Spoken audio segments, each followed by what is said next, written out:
I bet he was bang up for it. But let's turn to the undercard, because it is a brilliant undercard. Every undercard these days is described as stacked, but this genuinely is a stacked undercard.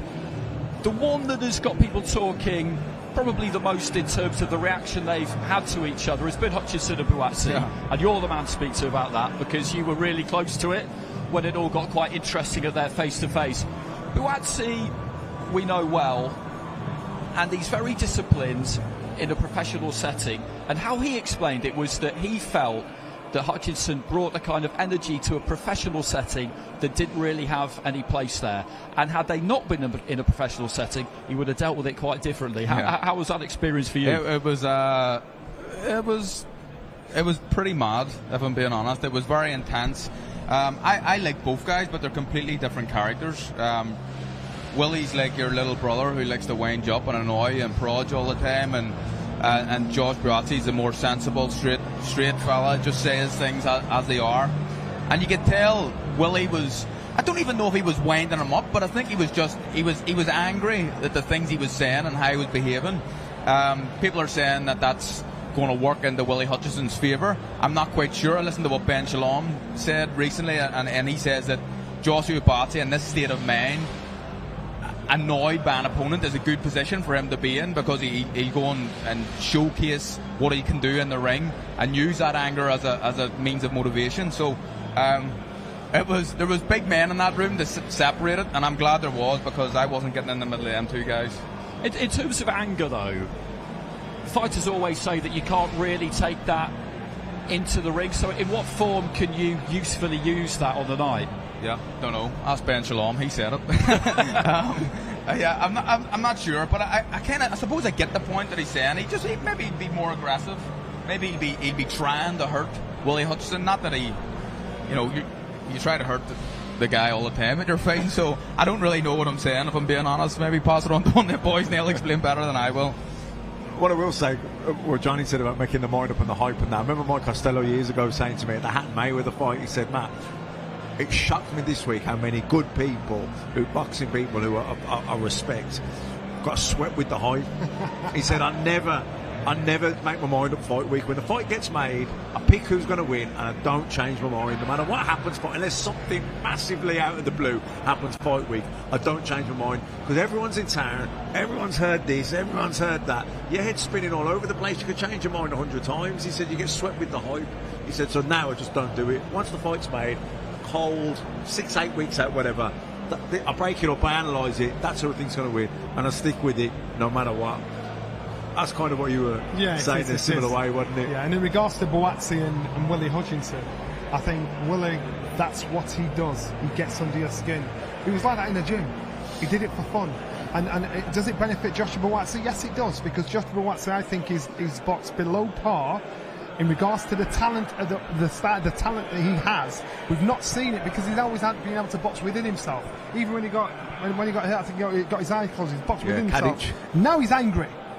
And so I think he's got to channel that anger, and he thinks, I'm going to damage you. I remember Ali when he boxed, I think it was Terrell or whatever, he wanted to hurt him. I think Joshua Buatsi wants to hurt Willie. And if he wants to hurt him, he's therefore going to get the job done correctly, efficiently, as sharply, and as viciously as possible. But if you sleep on Willie Hutchinson, I keep saying to everybody, do not let this kid hustle you, because he's a very, very, very good boxer. He's got a good boxing brain, but he's crazy, and he loves it. He's a good kind of crazy, because he's fearless when he's in the ring. When he's hurt, he'll do the last thing you'd expect, and if you sleep on him, he's going to pickpocket you. I think Buatsi's boxed within himself since he's gone with. I think he's been overthinking it. He's been boxing too much. I want to say a bit more spite when he was early doors. Like I said, the fight with Cacace, okay, it wasn't his best boxing performance, but he had the tenacity. When he had the eye gun, he dug deep, and he had a bit of aggression, and he banging some hard shots in there. I think the last couple of fights, he's very safety first, boxing, just doing enough, coasting almost. I want to see the influence of Virgil Hunter, do you think? Maybe. Well, what's the relation? Is he still with Virgil? He's still working with Virgil? Oh, that's good, because I think Virgil is currently one of the best boxing brains out there at the moment, if they're still working together, probably not in the capacity that Virgil wants him to, because they want him to live, eat and breathe boxing. Virgil's a very good guy to have before him.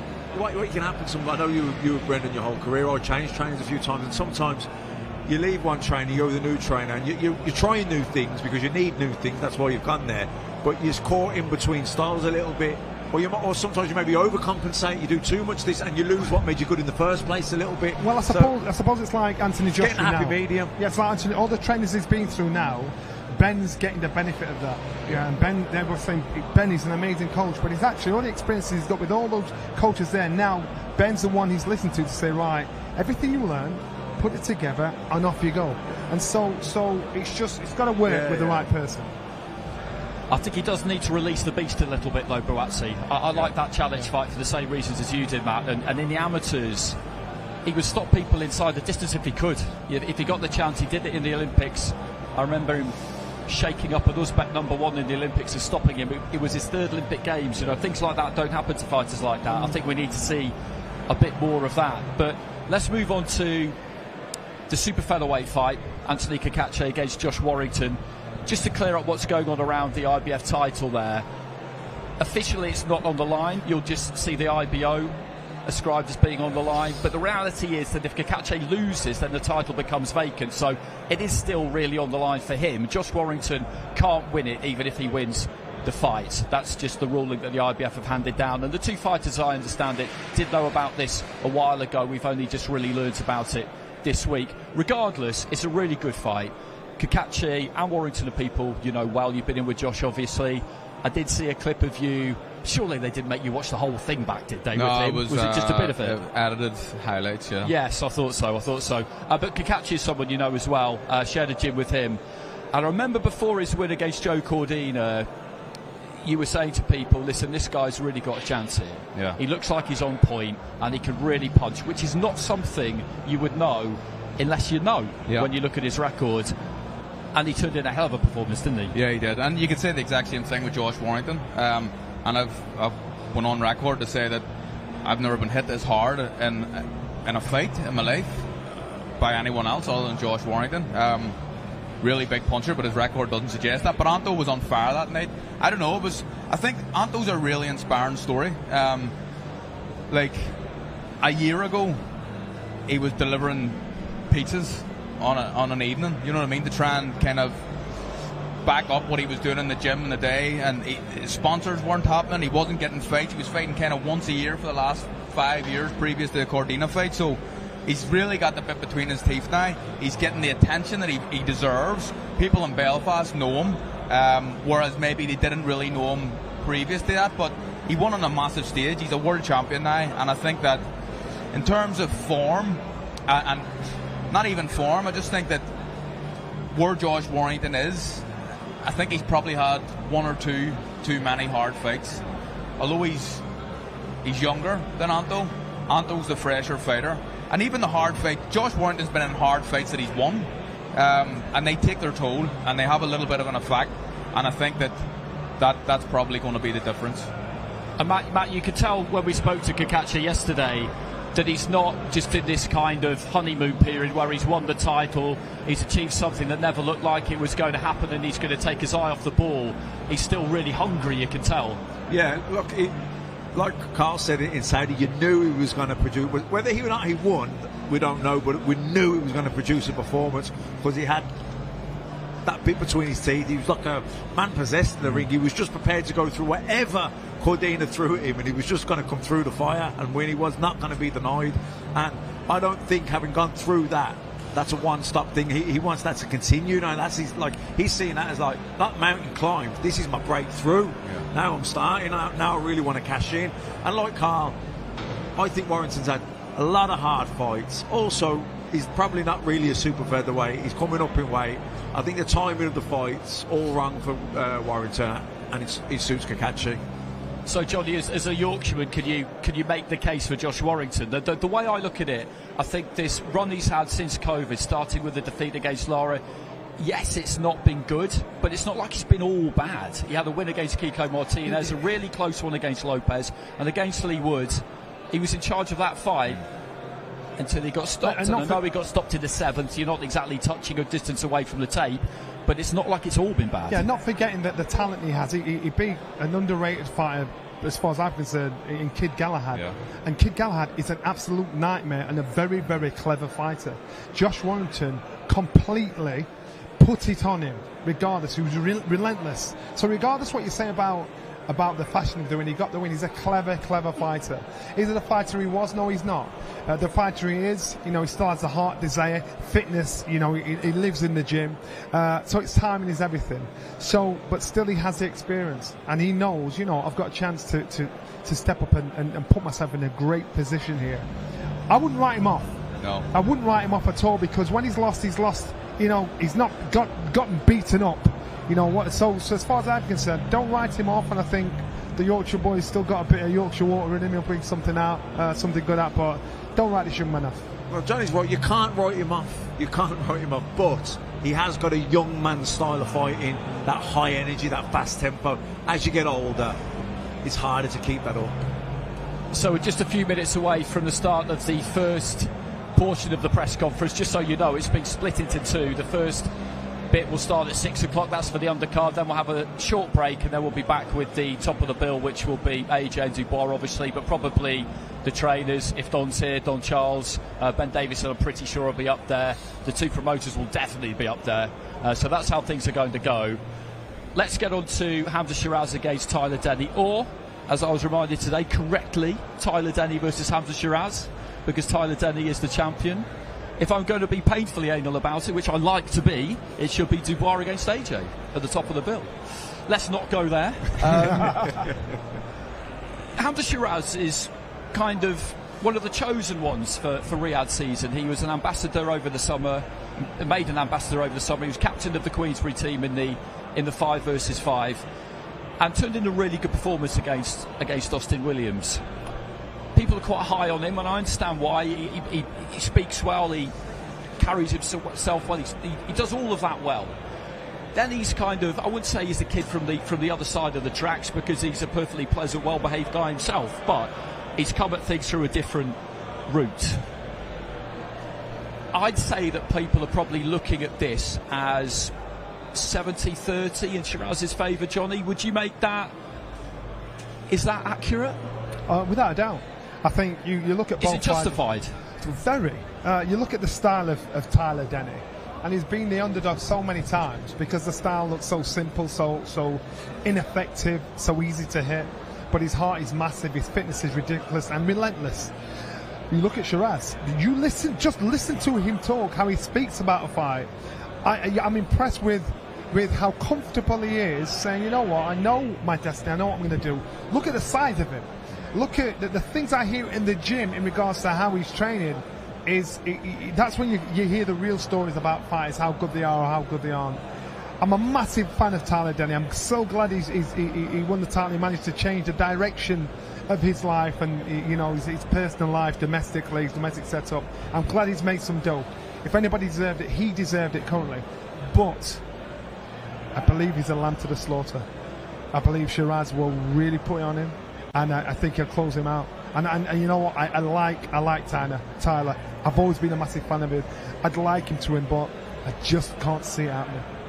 How about you, Carl? That's a pretty strong verdict there from Johnny. Yeah. A lamb to the slaughter. The perceived wisdom seems to be that he needs to get inside that jab, that long 1-2 and get up close, and he does need to do that, but the danger is that Shiraz is pretty good up close. Really good that up whipping close. Uppercut with the right hand. Yeah, he doesn't get enough credit for his inside fighting and how he does it. His jab, obviously we all know that his jab's beautiful, and it's his best shot, but he can fight on the inside for a big, tall, lanky guy, and a lot of times a lot of people with his dimensions can't fight on the inside, so Tyler Denny will be trying to get close, but when you get close, you're going to get nailed with uppercuts. When he's on the outside, he's going to be getting hit with long jabs from a distance. And I would agree with Johnny. It's a tough fight for him, but I'm glad that he's got an opportunity.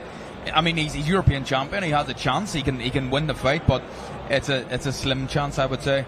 And Hamza Shiraz, for me, I think he's one of Britain's best talents at the minute. I think he's a fantastic fighter and very, very knowledgeable. And like you said, Johnny, like he's a student of the game. You listen to him speak, he really understands boxing. It's an uphill task for Tyler Denny, Matt. I think everybody admitted that from the first moment the fight was made. But one thing's for sure, he won't be fazed by this. He won't be intimidated or overawed by it. Nor will his team. You know, they've been around, they've seen a lot of things. So temperamentally, I think he'll go in there and give off his best. It's just a case of whether that's enough. Yeah, I think Tyler Denny and his team, Errol and them all, they don't really buy into the hype. They're very matter of fact. He's got 2 arms, 2 legs. You get in there, you land your jab, you know what I mean? They break it down very logically like that. So, you know, he has upset the apple cart numerous times. He's been on an unbelievable roll. I'd love it to go again for him, but I think the dream, I think the fairy tale ends on Saturday night. I think to be honest, Shiraz, he looks like he's a super middleweight coming down to middleweight. Yeah. He's huge. You know, he's almost like, he's probably the same size as Kelly Pavlik, who was massive at the weight. And Denny, I think, could probably do super welterweight. You know, he's not a big middleweight at all. Now, that's worked to his advantage, actually, sometimes. He comes small and he gets in low and he's awkward. But I think it's a bridge too far this time.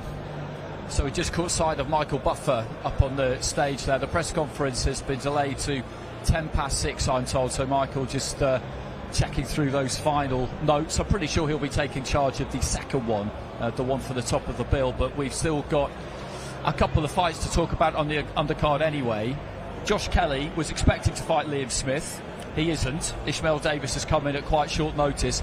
And this is always dangerous because Kelly's used to a big stage, turned pro with a good amount of fanfare, struggled after doing well initially, I think, to live up to things. He had issues mentally around fight week that we were discussing yesterday, Carl, about how he would basically just work himself into such a state whereby the nervous energy would just flow out of him, and on the night he didn't really have too much left. He's addressed that now, he tells us. It is tricky though, isn't it? Yeah. Because you're not just training for one fighter. In your head, that is what is happening. And Ishmael Davis isn't Liam Smith. It's not the same name, so therefore it's maybe in your mind not the same kind of occasion. And these are all the things you've got to make sure don't get into your head. Yeah, absolutely. And I think it's obviously all the pressure now is on Josh Kelly, because what it looks like from the outside in is there's been a late stand-in opponent that had given a week's notice or whatever, but Ishmael Davis has been training for a fight that was already scheduled, so he'll be fit, under no pressure. He'll be getting paid more money than he's ever got in his life before, I imagine, for a fight, and he has a big opportunity just to slide in under the radar and upset people, and he has a chance to do that. He's a good fighter. I like how he fights, a bit of an old school kind of style about him.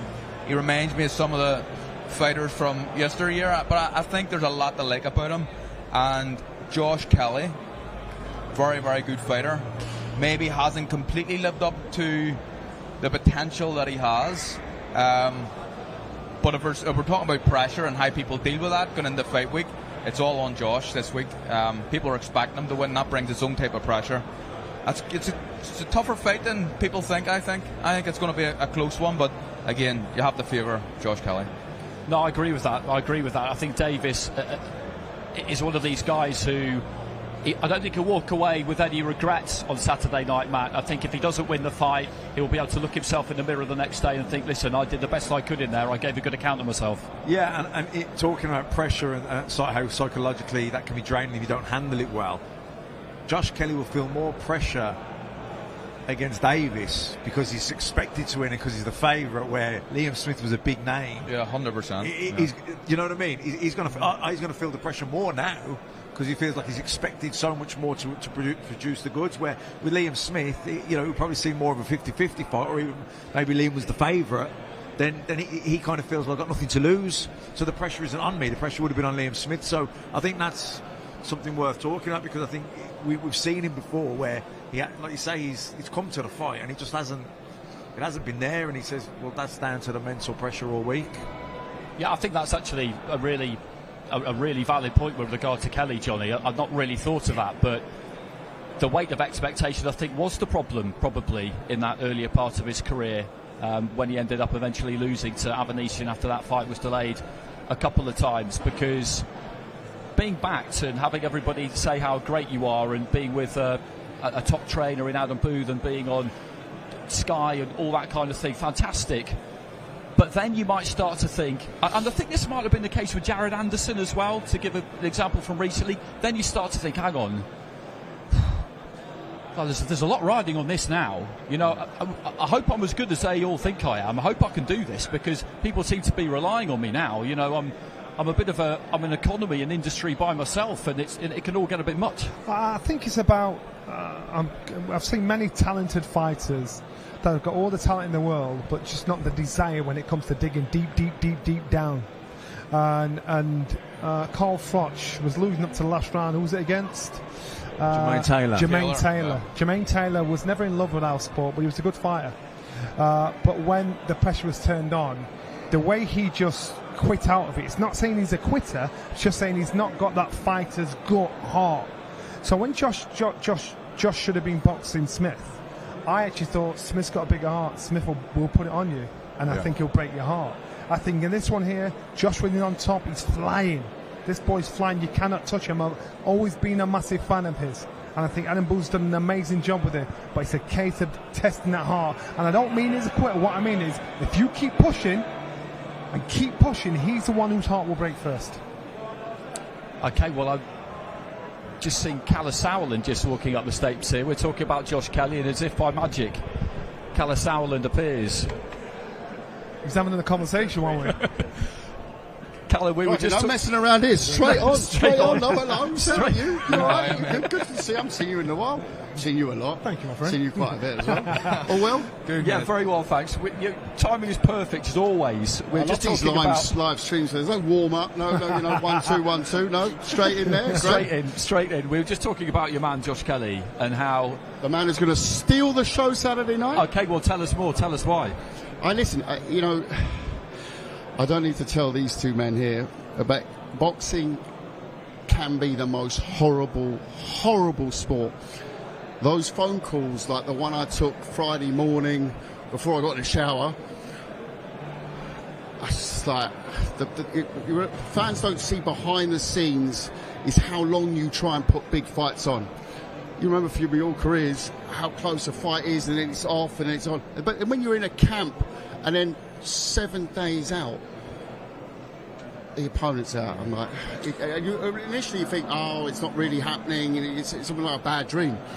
It's sort of, but yeah, look, credit to everyone involved. Obviously, all the way up to His Excellency, to Spencer Brown, to Adam Booth, everyone who worked to find not only a replacement, but someone who. Josh says it's a similar style of fight. I'll be totally honest, I still don't know that much about Ishmael Davis, apart from he's a hot prospect with a very good record. But Josh says it's stylistically quite similar to Liam, but mentally, he's coming in that ring with a totally different MO. We're supposed to be boxing in a couple of weeks' time. He'll be fit. He'll know exactly why he dropped out the other fight to take this fight. It wasn't like he was sitting around waiting for a payday. He was boxing in a couple of weeks' time. Yeah. So he will be very confident, but it's our time Saturday night. And if you're heartbroken, the promoters are heartbroken. Can you imagine how Josh feels?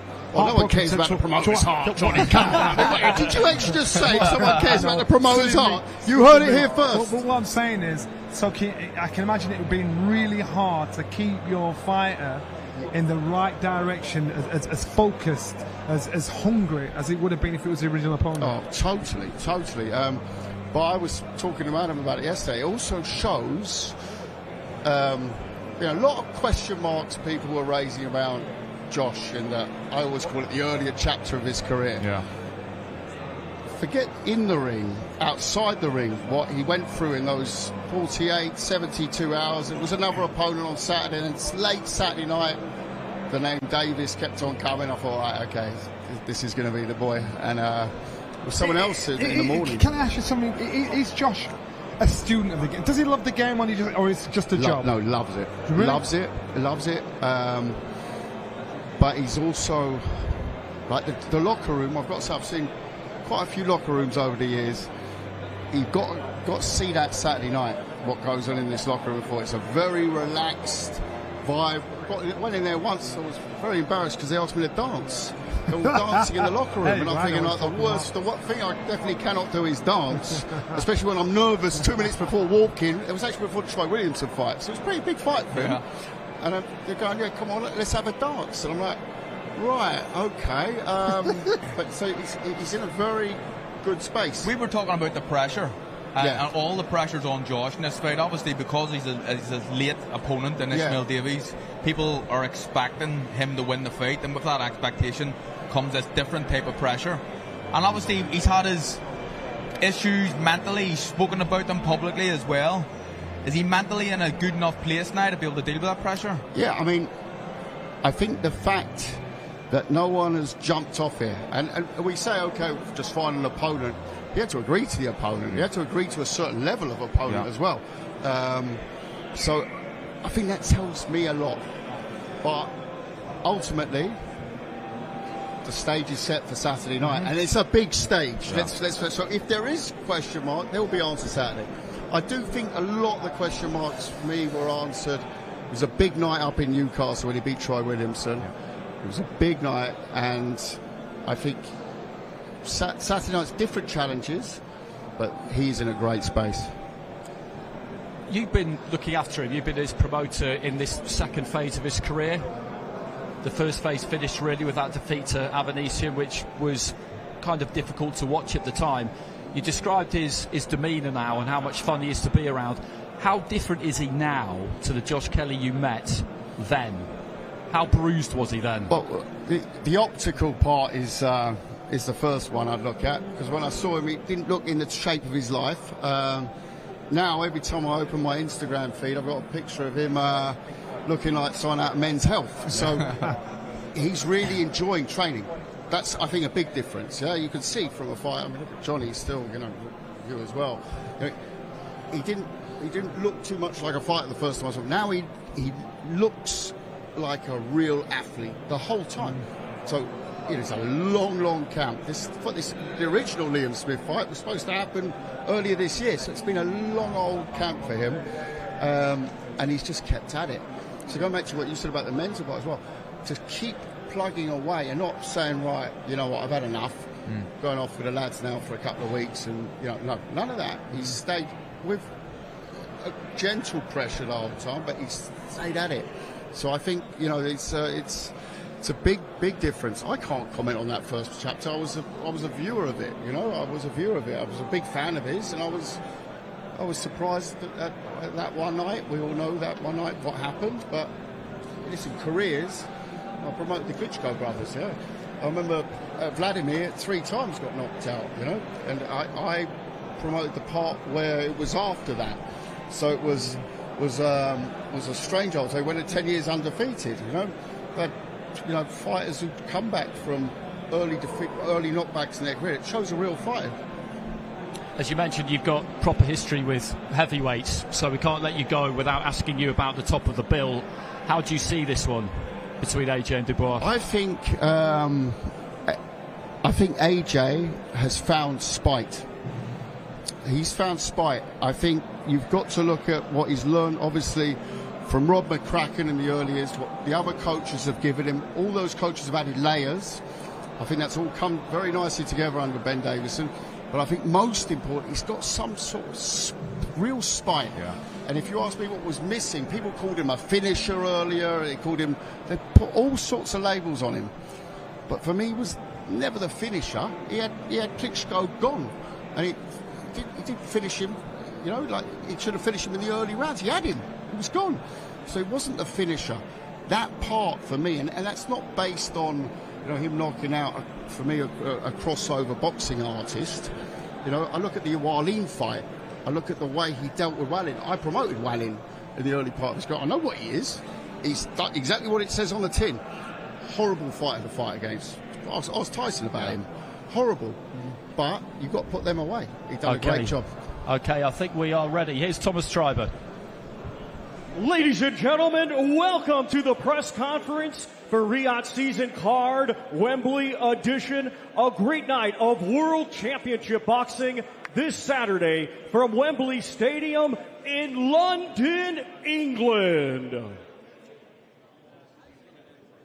We would first like to thank the Kingdom of Saudi Arabia, and the custodian of the two holy mosques, King Salman bin Abdul Aziz Al Saud, His Royal Highness the Crown Prince Mohammed bin Salman, and His Excellency Chairman of the General Entertainment Authority GIA, Turkey Al Sheikh, for putting together this spectacular Riyadh season event and its fight week here in London.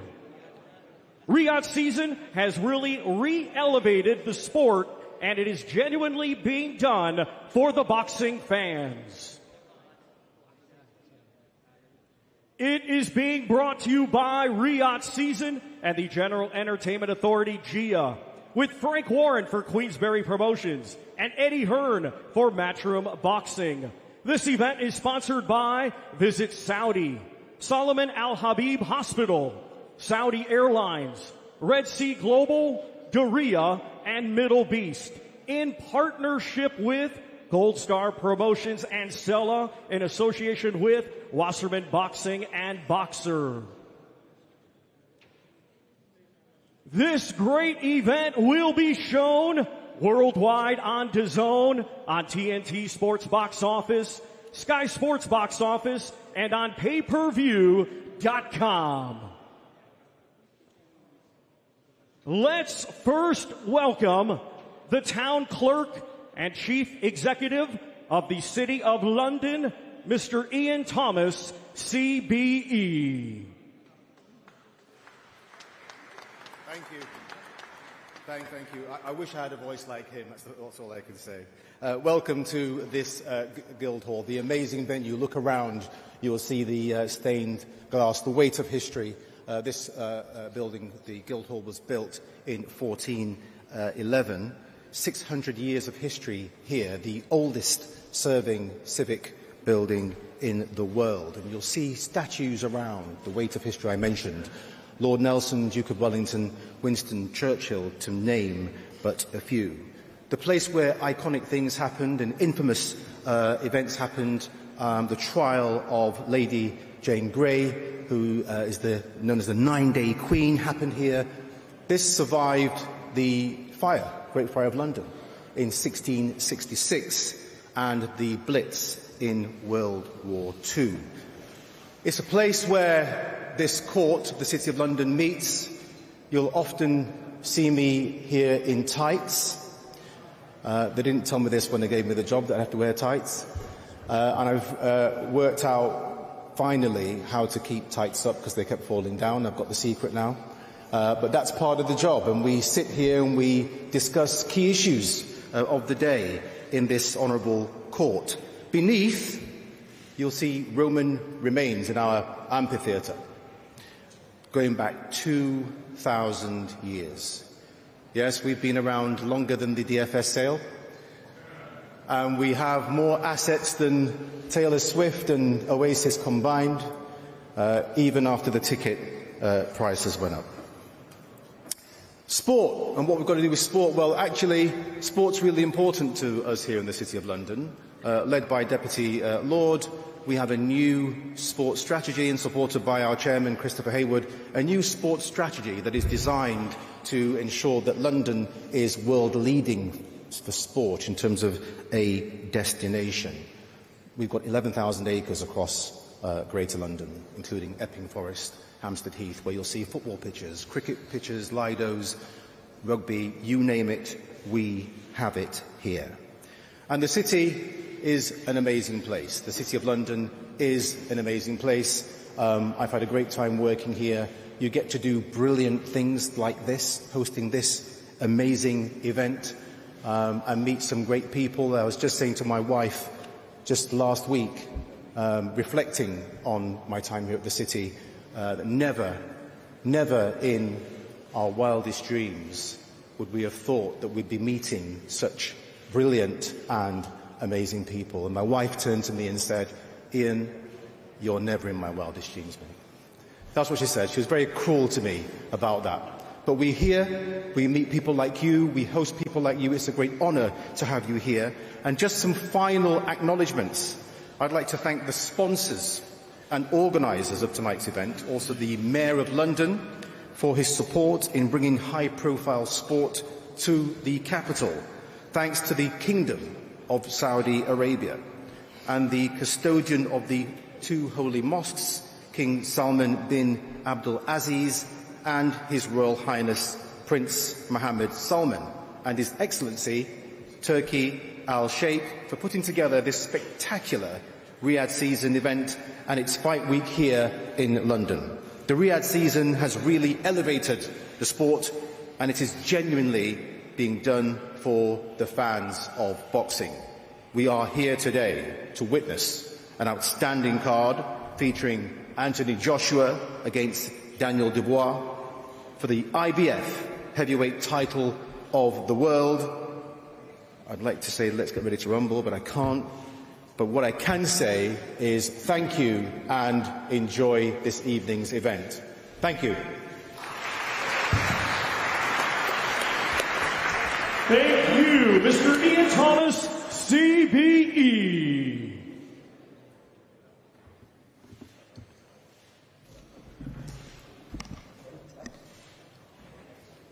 Let's now welcome our host, Mr. Dev Sani. Thank you, Thomas Triber. Thank you, Ian Thomas, CBE, as well. Well, ladies and gentlemen, welcome to another groundbreaking Riyadh season special. And this truly is something special. We have lit up the Kingdom Arena in Riyadh. We have lit up the BMO Stadium in Los Angeles. And on Saturday night, we will light up the National Stadium right here in the United Kingdom. Welcome to the Riyadh season card, Wembley Stadium Edition.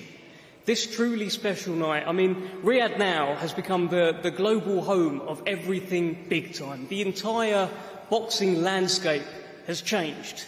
Over the space of the last 11 months, we have seen new kings crowned, we've seen history written, we've seen enemies unite, we've seen legends made, and we've seen a few legends fade. And the reason is Riyadh season. And now some of that Saudi Arabian magic is just starting to get sprinkled around the world. We saw it last month as pound-for-pound star Terence Crawford made his Riyadh season debut, and we'll see it again, Wembley Stadium on Saturday night. The main event, of course, former two-time unified world heavyweight champion Anthony Joshua taking on the newly crowned, heavy-handed Daniel Dynamite Dubois. He is now the world champion heading into this fight. It's an explosive head-on collision in the heavyweight division. And the undercard all set up here. Well, in what is becoming the norm for Riyadh season, you can't even really call this an undercard. So many of these fights could be the main event. And we've very much got the UK covered. London to Leeds, we've got West Midlands to Belfast, Scotland to Sunderland. A little bit of everything on Saturday night. And by the way, as if that wasn't supersonic enough, we've even got a little bit of Liam Gallagher on Saturday night. So make sure you tune in if you're not lucky enough to be there. A truly unforgettable evening coming up.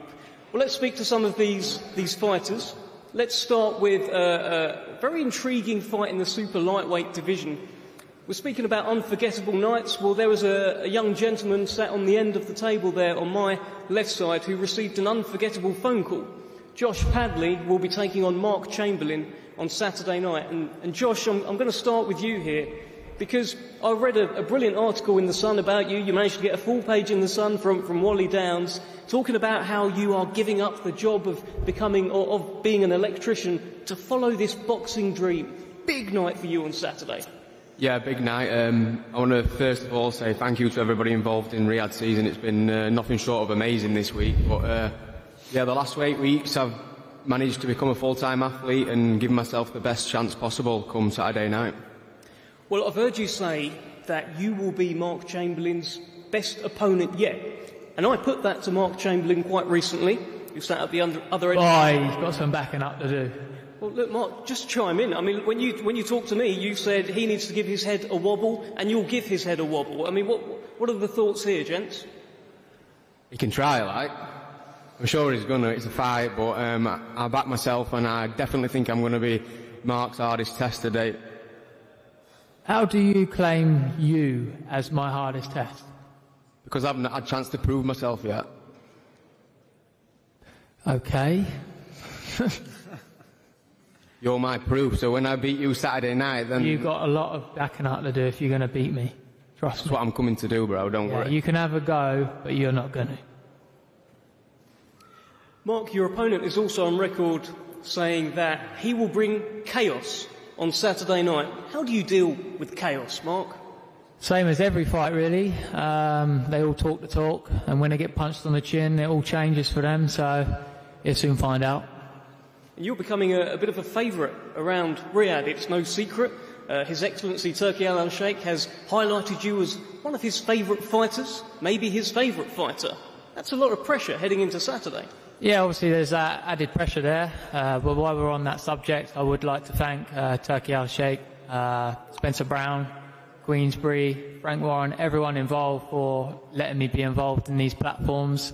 And like I say, you're going to see another explosive performance on Saturday night, and we'll come away with another victory and keep everyone happy and hopefully be part of these big platforms in the future. Well, Josh Padley, let me just come to you here. Do you think he's overlooking you at all? He speaks with a lot of confidence as to how he's going to deal with you on Saturday night.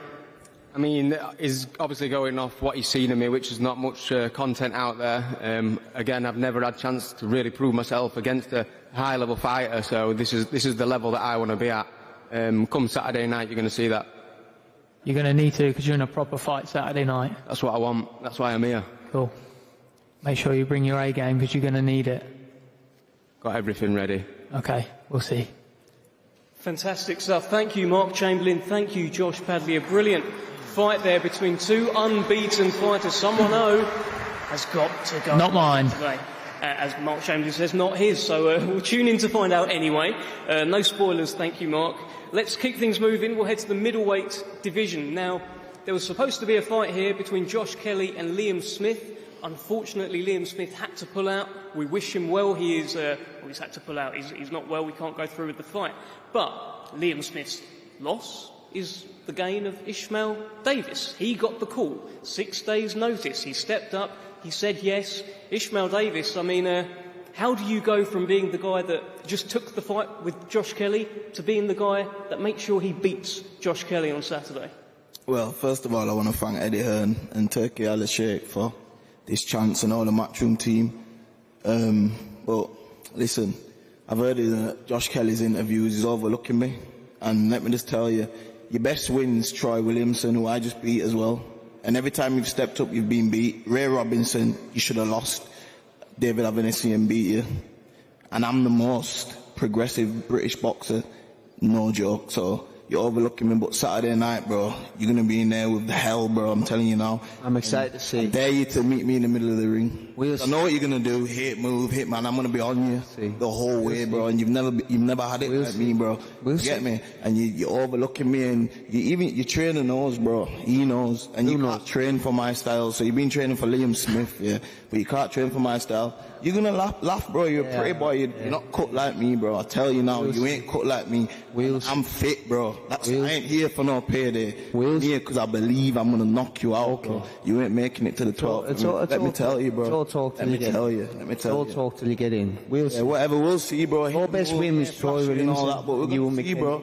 We are gonna send everyone levels because everyone seems to think it's levels. There's levels to this game. The truth is, every single time you've stepped up, you've been beat, bro. You learn. And me and you have got the same best win. Troy's my best win. I didn't have no amateur. 2 years on, I finished Troy. I finished them. We're going to see on Saturday. All the talking's done here. Saturday night's going to happen. You're doing a lot of talking there. You're going to see a real superstar. You're doing a lot of talking. That's what I am. I'm going to show you. You're doing a lot of talking there. Trust me, bro. Listen, we'll see. I'm excited to see you. I'm going to show you, Josh. I'm grateful for you taking the fight. I'm going to show you, bro. This late notice against someone like me. Bro, and you got some balls on your chest, bro. You got some balls on you. I dare you. Hold you up. Hold you in the middle of the ring with me. Hold you up. I dare you. You don't punch enough. Everyone, you're a superstar. What they think you are. Step in the middle of the ring with me and stay there with me. You were going to kip me. Yeah. You're going to kip anyway. We'll see you anyway. You're going to. Okay. Believe. I'm excited to see. I'm excited. Believe you. When I got that call, 6 days notice, mate, I couldn't sleep. I got out of my bed and I was up the whole day after watching Canelo beat fucking. Sorry for my language. After watching Canelo beat Belanga. I'm going to beat you, bro. I'm going to be a little bit excited here, Ishmael. I'm going to see. Save that energy for Saturday night, bro. Yeah, man. Save that. Cool. Wow. Okay. Well, that was one question, by the way, ladies and I gentlemen. was a bit excited. Just the one. I was a bit excited. Because you know what it is? I hate, I was a bit excited. I know what I'm about, so I hate, people, no, listen, there's no bad blood, yeah, but I hate people talking down to me, down about me, like, oh yeah, like, I'm training for world level and this. Bro, you're not world level, bro. When have you been world level? Never. And I believe I'm going there, so we're going to see. Because you're in my... Have a look at my box, Rick. Have a look at your box, Rick. Have a look at what I've fought and have a look at you fought. It doesn't matter, have a look at it. Have a look at the people you beat. It doesn't matter, bro. You're telling you now, I'm the most aggressive British boxer. I've had no amateurs, bro. I've had 2 fights on TV. Yeah. The first one, the second one was much better. This one's going to be much better. Well done. And I've had 3 weeks in camp. You're getting very excited. You need to save that energy, Yeah, cool. That's come out of nowhere. That's Keep nervous energy all the time, bro. You're not where I'm nervous bro. Where I come from, mate, you make a mistake, your life's gone, bro. You ain't from there. You're a pretty boy, bro. So let me tell you that. We're boxing, brother. And remember, we're boxing. Remember that. We're boxing, normally.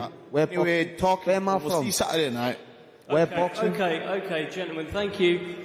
Ishmael, I asked you one question, so I should, of course, ask Josh one question. Hi, Josh, great to see you, by the way. Great to see you, Dave. Listen, you've had to switch, late change, 6 days' notice. It was going to be Liam Beathy-Smith. Yeah. It's now this man who is intent on taking your head off on Saturday. How has that switch been for you? Well, first of all, I'd like to thank Spencer, Wasserman, Turkey Al-Sheikh for helping me out, keep me on this card. Switch been beautiful, I believe he's going to bring exactly what Liam was going to bring. Liam's world-class at it, that's the difference.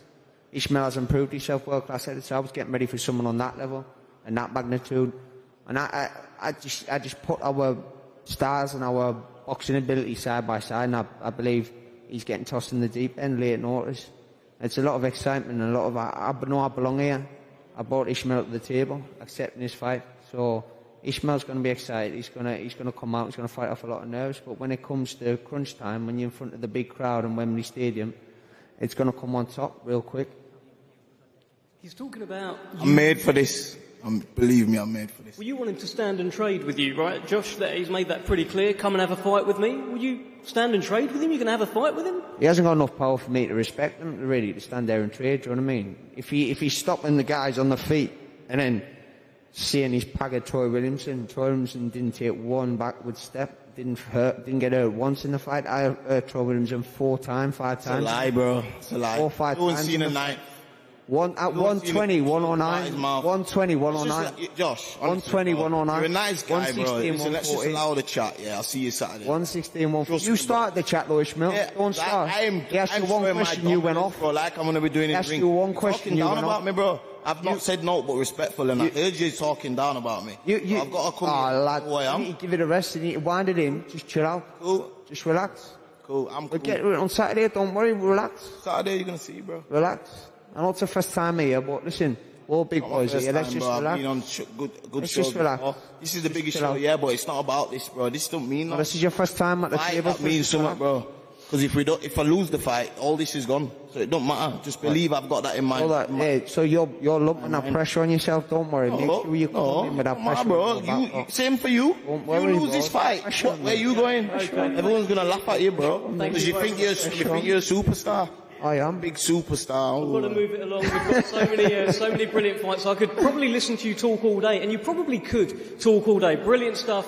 Middleweight fight coming up. Josh Kelly. Thank you, Mr. Dev. Ishmael Davis. Thank you, Mr. Josh Kelly. Thank you, Ishmael Davis. What a fight. That's whet the appetite here.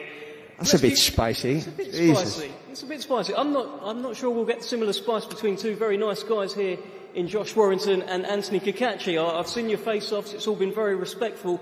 But let's see what we can do. Let's have a chat here.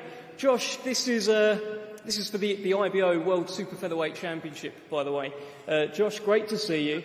We know all about the Leeds warrior, Josh Warrington, at featherweight. Tenacious. Never took a step back. He's got that will, that grit. But what is Josh Warrington like at super featherweight? Absolutely massive. I'd like to just carry on echoing, boys. Thank you to all those involved in giving this opportunity. Frank, Eddie, Spencer, His Excellency. It's a new chapter for me. Super featherweight. Been a featherweight for over 12 years, championship level. But you know what? It's one of them things where you look back over your career. You maybe should have done this. You should have done that. But now's the time to step up. And this camp, I felt the benefits from it. You know, everyone talks about having the best camp and this, that, and the other. But I feel really strong. Feel really good. And I'll show on Saturday night that it's a decision that I should have done a few years ago. Your opponent, Anthony Cacace, the champ over there, he says that your style is perfect for him. If he wants to box you, he can box you. If he wants to fight you, he can fight you. What do you think about that? Oh, you Shiraz, get a wooden spoon in there, Dev. And we know between me and him, there's a lot of animosity in this room, but nothing but respect for the man. He's a new champion. Listen, you're not going to get loads of screaming and shouting at me, and I don't think you're going to do that.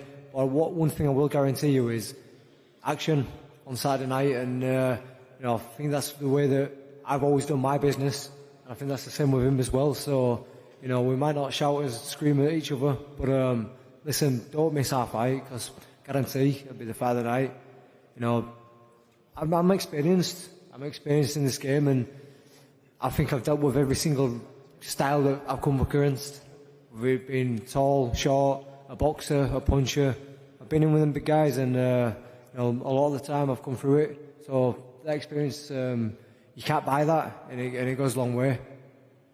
Josh, I've heard you say you want to be in fights that people remember. You've already been in so many that people will remember. Mm-hmm. What will people be saying about Josh Warrington on Saturday night?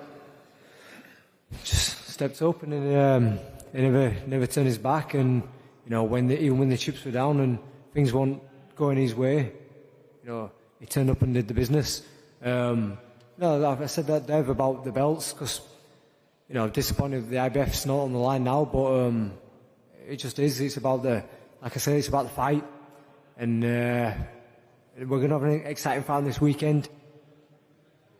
And yeah, the journey of Josh Warrington will continue.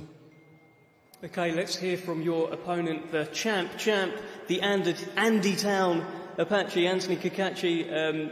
Brilliant, thrilling win over Joe Cordina last time out on the Fury Usyk undercard. And now you head into this fight as the champion. You head in as the favourite. You head in, surely, with the pressure. No, there's no pressure.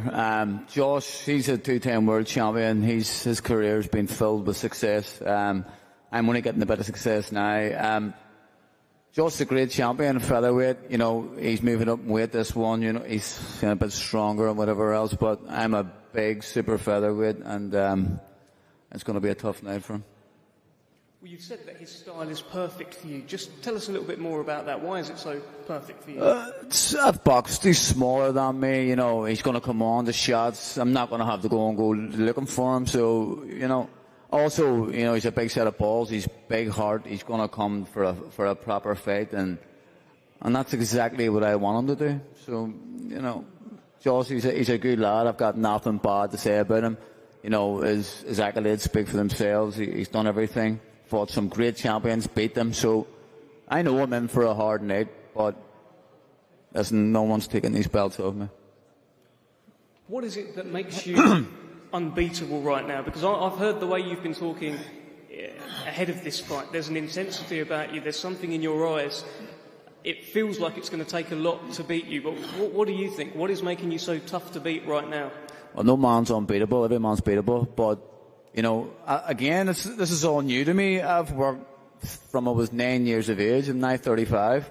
I've worked to have these in front of me and to have these type of nights ahead, So I don't want to be giving these away, a couple of months down the line, But I know I'm not taking Josh for granted. I know exactly what he's going to bring. I know he's locked in. But again, the belts are coming with me.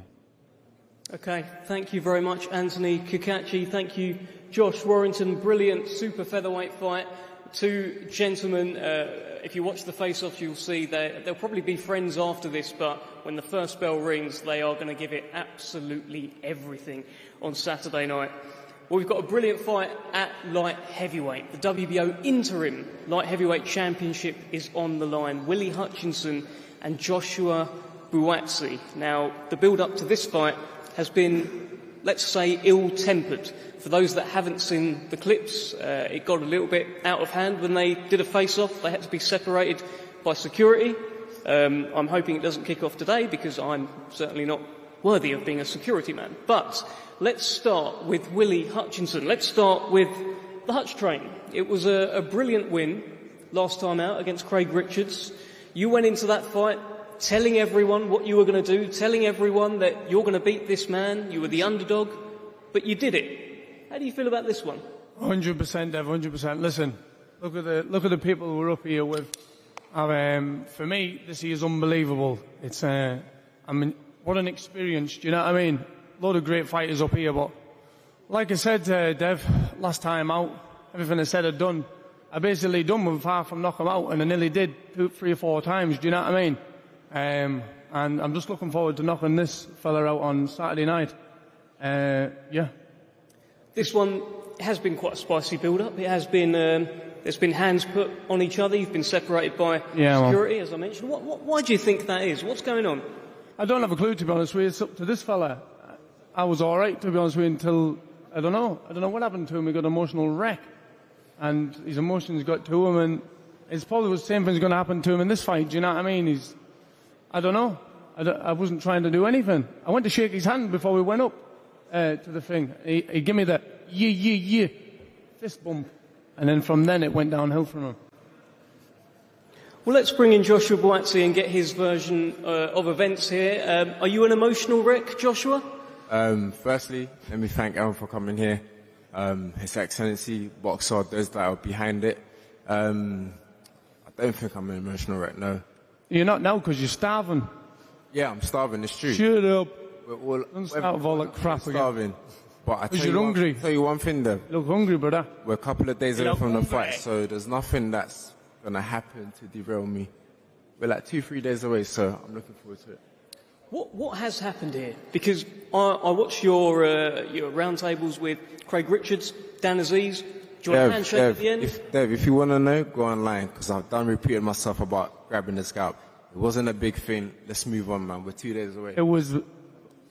Dev, just keep talking.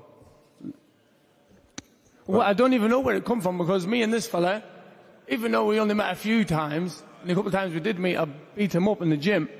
But apart from that, it was always all right, do you know what I mean? Listen, I'm the biggest worky ticket in the whole entire world. Far from it. But I genuinely was actually trying to be all right with this man. And then he tried to be a bad man, and he ain't got any bad man in him. You know what I mean? What bad man would he know? Ain't got a clue. Cool story, bro. What's up? What? I can ask you another question, Josh. I mean, look, Willie has mentioned there, and there is a theme of sparring story heading into this event. He is on record quite regularly saying that he had his way with you in sparring. I know you've done several interviews saying you don't believe that to be the case. This is the opportunity on a big stage to kind of downplay his claims. It's not an opportunity on a big stage. It's all on the internet. So again, Dev, if you want to remind yourself, if anyone here wants to remind themselves, go on YouTube, man. The answer's the same. How do you win this fight? By being Buatsi. I show up. I tell you guys who my source is. I always give reference to God, because literally everyone here works hard and different things work for different people. But for me, that's my source.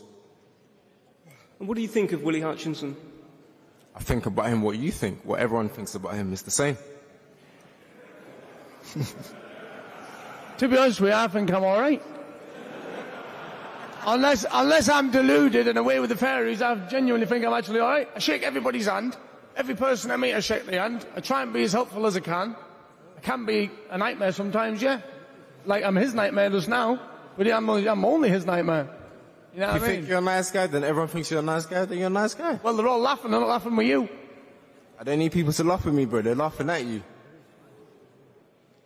No one laughs. I quite like that.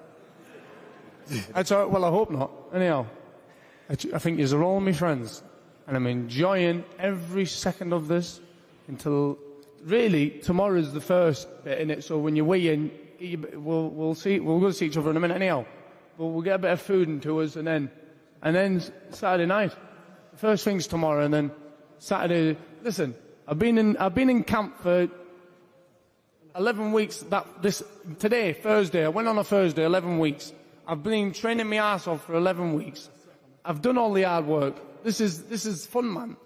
Enjoy yourself, innit? This is, what on earth have I been doing all that for? What, to look on the table, oh, these things. You know what I mean? I've been training for this man for not for 11 weeks, for 17 years. He's the biggest step of for me.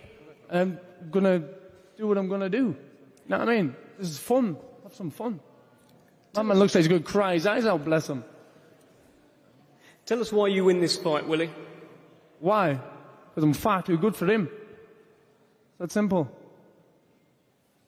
Any final message, Josh? In every aspect. Again? Any final message? He knows it. I told him already, September 21st, I'll see you. So 2 more days, bro. I'll see you. It's just like that, man. It's just like that. Thank you, Willie. Thank you, Joshua Buatsi. Brilliant. WBO Interim Light Heavyweight Championship on the line on Saturday night. Of course, the winner is in line for a shot at the winner of Artur Beterbiev against Dmitry Bivol coming up October 12th, all part of Riyadh season. That's a fantastic fight. Do not miss that one.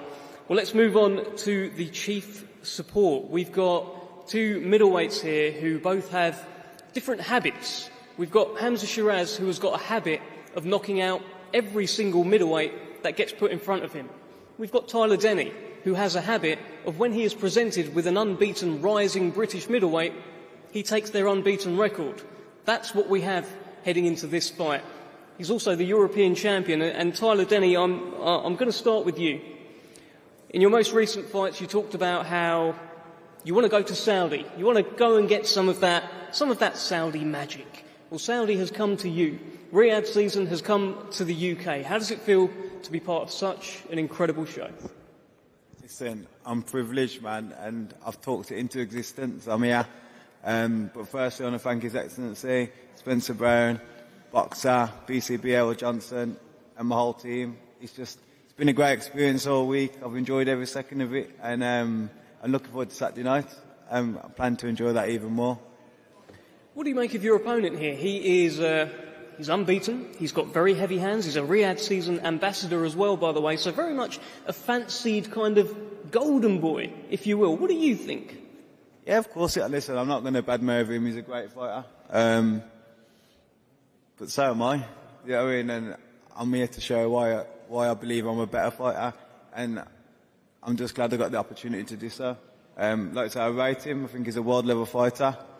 But, you know, I believe in myself, man. My confidence is sky high, and I'm willing to fight anyone. When I got the call about this fight, I couldn't say yes quick enough. Don't get me wrong, there's nothing disrespectful to Hamza, just the whole occasion and everything. Throw a great name like Hamza, to have that on my resume. That's what I'm all about, man. Well, Hamza Shiraz was asked, give us 3 reasons why you beat Tyler Denny. And the 3 reasons were, I am bigger, I am stronger, I hit harder. He makes a pretty compelling case, Tyler. What do you say to that?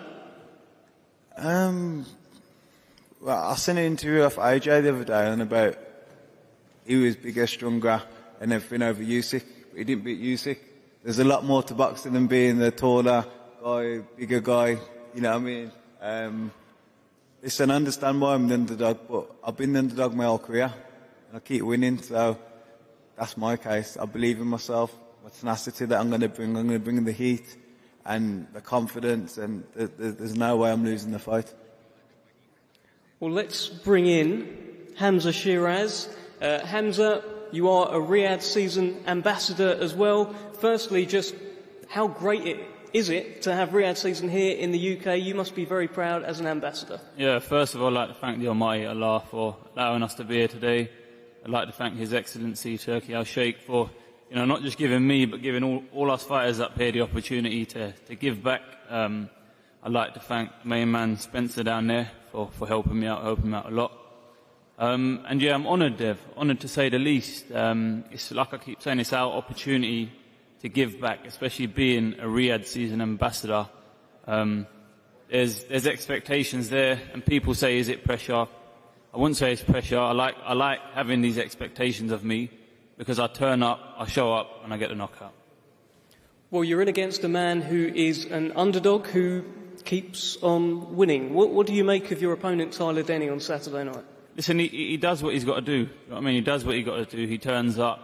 He's been beaten whoever's in front of him, the underdogs and whatnot. But at the end of the day, you've got to remember, I'm nothing like the last 5 fighters he's upset. Listen, I go out to LA, I do my thing over there. And if you speak to anyone, speak to Ricky, speak to my coach, speak to my team, you understand that I am a very, very, very disciplined man, and I understand the mission of what I've set out to do and how I want to achieve it and what I've got to do. And the buck stops with Tyler Denny, and I've got to get him out of the way. Well, Tyler, let me just bring you back in here. You were asked a little while ago, do you feel like Hamza Shiraz has made a mistake taking on a fight with Tyler Denny, considering he's on the cusp of challenging for a world title? You said, yes, I feel he has made a mistake. We put that to Hamza, and he said, well, that might change in fight week. The energy may change from Tyler. So what is the energy? Has this man made a mistake? Listen, man, if you think I'm going to turn up and start shitting myself, you've got another thing coming. I don't get the question. I don't get why you can get triggered by that. You asking me if I made a mistake. I'm never going to say, no, he made the right decision, he's going to splatter me. You know what I mean? I believe in myself. Of course I'm going to say he's made a mistake. That's just it. He could have waited around and got his opportunities. Fair play to him, man. He wants a good fight. I'm the European champion. I'm going to bring him a good fight. And that's all it is, really. It's a bit of stirring and whatever, but, you know, I believe in myself. Of course, I think he's made a mistake. Hamza, we talked about, you said, well, let's see what his energy is in fight week. That's a pretty clear indication of what he intends to do. Yeah, it is, and I'm glad.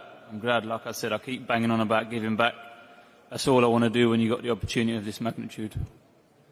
Well, Tyler Denny was also asked 3 reasons why I beat Hamza Shiraz. He said, I want it too much, my confidence is sky high, and I'm a sore loser. How do you deal with that? I win. It's as simple as that. Don't really make much of it. He done what he had to do. He answered the questions, and that was that. You're on a streak of 14 consecutive knockouts. When you look across there, you see Tyler Denny. Is that number 15? Yeah, definitely. Inshallah, that's the plan. Do you know what I mean? I've worked too hard, Dev. I've worked too hard. Tyler, any response? No chance, man. No chance. I'm winning the fight. Obviously, he believes he wins the fight, but I think it's 2 people who genuinely believe they're winning the fight. Do you know what I mean? So you're going to get a good fight. And that's the good thing with Riyadh season, is the best fighting the best, man. Do you know what I mean? So bring it on. Bring it on, indeed. Thank you, Hamza Shiraz. Thank you, Tyler Denny. Brilliant fight at middleweight on Saturday. Well, that concludes the undercard part of the press conference. They're going to do face-offs now down the front, and we'll be back very shortly for the main event. Thank you. So that concludes the undercard press conference. We will now have some face-offs, though, that we will run our eyes over as these pairs of fighters go head-to-head. I think the fight of the night there was Josh Kelly against Ishmael Davis. Carl, Ishmael Davis brought some heat, didn't he, to the podium, and it's kind of tied in with the discussion we were having earlier on. I felt that was good tactics from him. He made a good point as well. Me and Matt were talking about it. Like they both share the same best win. I think that he maybe feels a little bit disrespected by what some of the things Josh Kelly's saying, and I don't even think he said it purposely. I think Josh Kelly genuinely thinks he's a level above Ishmael Davis. Ishmael Davis thinks that's a little bit of disrespect thrown his way, and you could tell he was annoyed there. But he's up for it, isn't he? Like, I mean, out of all the fighters, he sounded the most ferocious on the stage, and he's definitely here to win. I thought Kelly handled that pretty well, though. He didn't really rise to it. He stayed calm, and I thought by the end of that exchange, maybe he slightly came out on the right side of it, because Davis possibly just went on a little bit too long saying the same thing. He did, but I think it was probably a bit of a reality check for Kelly as well, thinking, you know what, I've got to actually give this guy some props. You know, he's just not here to make the numbers up. I thought this was a walk in the park Saturday night. Hearing that, seeing that, you know, the points that Davis is putting across there, he's thinking, this is actually could actually be more even than one is. Now, this is down to a fighter's individual self-confidence to think, do I really believe I'm levels above you? But by the sounds of it, it's like, you know what, maybe I've got to actually give you a bit more respect than I thought. Matt, we didn't get loads out of Tyler Denny or Hamza Shiraz or Anthony Cacace or Josh Warrington, which was what we expected, really. Kind of all eyes were on Willie Hutchinson and Josh Buatsi to an extent, and he didn't really manage to land Hutchinson, did he? I'm not saying he was trying overly hard to, but I think he was just having a bit of a fence just to see what might happen, and Buatsi wasn't really having it. No, he was prodding a little bit, but nothing came back, did it? So he had nothing to really go with. I still think it's going to be a really good fight. You know, Buatsi's never been a big talker at press conferences. You know, he's sort of always plays it down, doesn't he? But I think it'll be a good fight. Cause I think Hutchinson's going to be tricky. I think he's going to be early doors, could be difficult for Buatsi. I think the second half will be really interesting. And let's remember the potential of Willie Hutchinson. I think his first 5 fights he'd signed with Haymaker. Yeah. They don't sign anybody and everybody. So and it's only because of Shelley this stuff. Finkel's his manager as well. That's what I'm saying. They don't sign anybody they don't think has the potential. This man's got the potential. Now, hopefully the maturity matches his ability and self-confidence, self-belief. This fight is a lot closer. And people should pay a lot more attention to this fight than any other fight on the other card, because if there's going to be an upset, it's that one. The fighters just behind us, just assembling either side of the stage, patiently waiting for the face-offs. And I think the first one is coming, which will be Mark Chamberlain and Josh Padley. How would you describe that? Panoramic view almost of Eddie Hearn there and Frank Warren. And Chamberlain and Padley is a fight that was put together at relatively short notice. Padley had 6-7 weeks notice for this. Chamberlain a heavy favourite, which is completely understandable, and he's taking the opportunity here, Chamberlain, I think, to just kind of welcome Padley to the big time and just try and make him understand that on Saturday there'll be nowhere to run and nowhere to hide. He's got a bit of he's got a side to him, Chamberlain, I think, which you see comes out gradually during fight week. Yeah, I think he's definitely a spiteful person. I think that I like the way he fights. I think that there was obviously a lot of talk about him and Sam Noakes in this rivalry they're building up, but he seems to be doing his own thing now, being backed heavily by Turki Al-Sheikh, who loves him. But you can see why. He's an exciting fighter. Really, really good, exciting fighter to watch, and he looks to knock people out. He looks to hurt people. And he was just letting Josh Padley know that I'm the big boy here in town, and I'm the boss. So Moses Atama has joined us on the panel. Thanks very much for taking the time. Always good to see you. When you look at these press conferences yourself in big fight weeks, you've been part of a few of them now. How do you view them? Do you feel like you watch people go about their business and pick up a few tips? Do you feel like there's an expectation on you to say more as you get older and more experienced? No, not really. Sometimes I like watching it as a fan. Like, obviously, I know I'm in the sport of boxing, but yeah, I do like the entertainment side. So obviously, when I do see something silly in a press conferences or something, like, don't know, I'll just smile at it. I don't really tend to take it in my note or anything, but I do like watching the press conference. So we've got Hamza Shiraz and Tyler Denny up on stage at the moment. Oh no, that was Ishmael Davis and Josh Kelly, I beg your pardon. So those two just breaking off, and that was all pretty civilised. Davis, as we were mentioning, had plenty to say, and I think it was wise of him to try and kind of put it on Josh Kelly a bit in the press conference and just remind him of what you were all saying, basically, which is that with the change of opponent, the pressure is now really on Kelly rather than Davis. In terms of these press week events, when you two were fighting, were you just glad to get them out of the way? Was it a relief to have it over with, and now you can just concentrate on the very final bits of weight making? Might have been different for Johnny, but I was always struggling to make weight, so they were a pain in the ass for me, if I'm being honest. All I wanted to do was not be around food, not be around people. I was hungry, I was thirsty, and I was angry. The last thing you want to do is a press conference, but you understand why they have to be done. I hated this week. Brendan called me the entertainer. Why?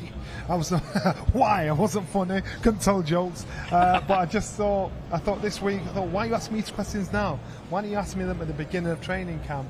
And it's just something you're obligated to do. You've got to do. It's the business side of our sport, and you do as little as possible. But if it's personal, that's where fights are won and lost. That's where I thought I won the fight against Carl Thompson for the world title. Fight week, because I knew he wore his heart on his sleeve. So you've got to think tactically, you've got to think smart, but most of the time, you don't want to do it. All very good natured between Cacace and Josh Warrington there, all smiles, and that's how it's been in the build up to this one. Very cordial, very, very friendly.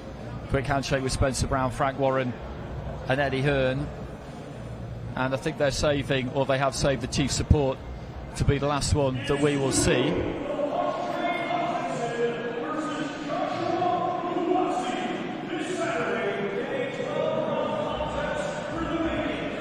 So Hutchinson quick to the centre there, and I wonder will he have a little bit of a word with Buatsi. Security are primed and ready just to prize them apart if they need to. Bit of a height difference. Yeah, interesting actually. Buatsi's one of these people who is taller when you meet him than you think he's going to be.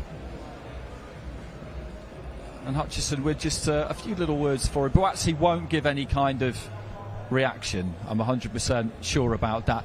When it comes to the stare off, when it comes to you staring deep into your opponent's eyes, they could go on for a really long time, and sometimes people don't want to break the stare. Other times one fighter's not really bothered and they'll break off. Sometimes you have to put a piece of paper between the two of them. I mean, how do you approach that? Do you just hold it for as long as you want to and then decide enough is enough, or do you not want to look away first? Depends on how you want to think of it, really. Like me, I don't feel like this wins you any fights. I feel like... Correct. I've watched a lot of Floyd Mayweather's fights, and he never, like, maybe in the face-off, yeah, but once you get in the ring, he never actually used to look at the opponent in the eyes. He always used to look in the belt. But I don't know, I feel like this is a good time to get into someone's head, maybe. I remember there was one time I came up to Sheffield, Johnny, and I came with the England squad, and we went to the England. But there was a lot of abuse, and you was basically trying to be like, in order for you to be a fighter, you need to do what you got to do and not listen to the external source. And I feel like, especially in this fight week, there's been a lot of trash talking, especially between these two. Was that a Brendan Ingle trick, Johnny? Was it? Yeah. He said the mind get. Listen, he turned me from a zero, a kid that was completely scared of his own shadow, into a world champion. And as far as he's concerned, it's working on the mind, being able to concentrate on what you're good at, and not listening to the negatives and the positives. And that's the first thing Brendan did when you walked to the gym. He said, "Tell me about yourself for 2 minutes." Now, if I make you face the wall and start talking about yourself for 2 minutes, you probably do 20 seconds and start stuttering. And while he's doing that, he's talking to you.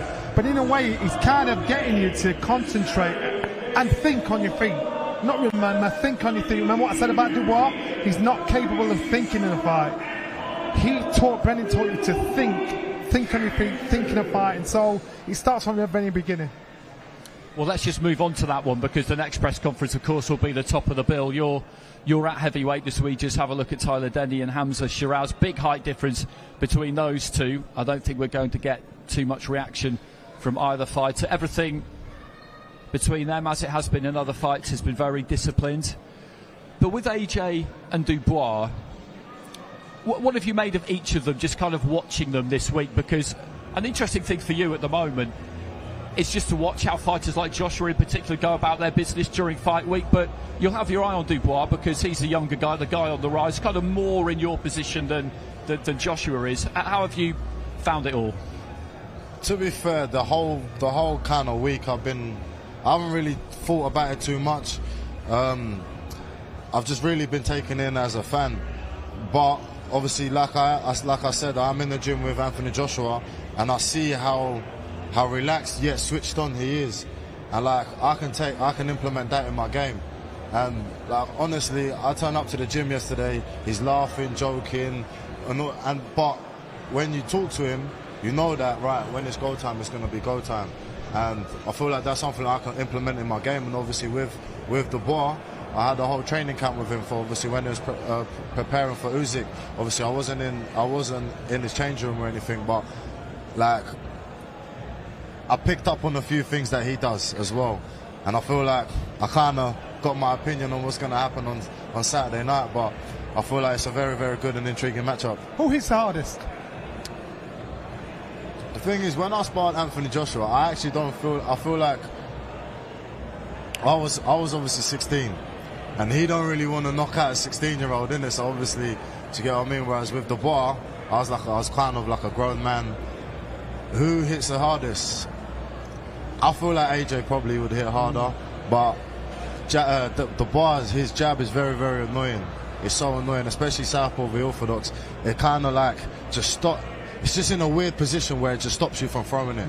And his speed is very underrated as well, and he's got a good chin. Who's the fastest? Who's the fastest?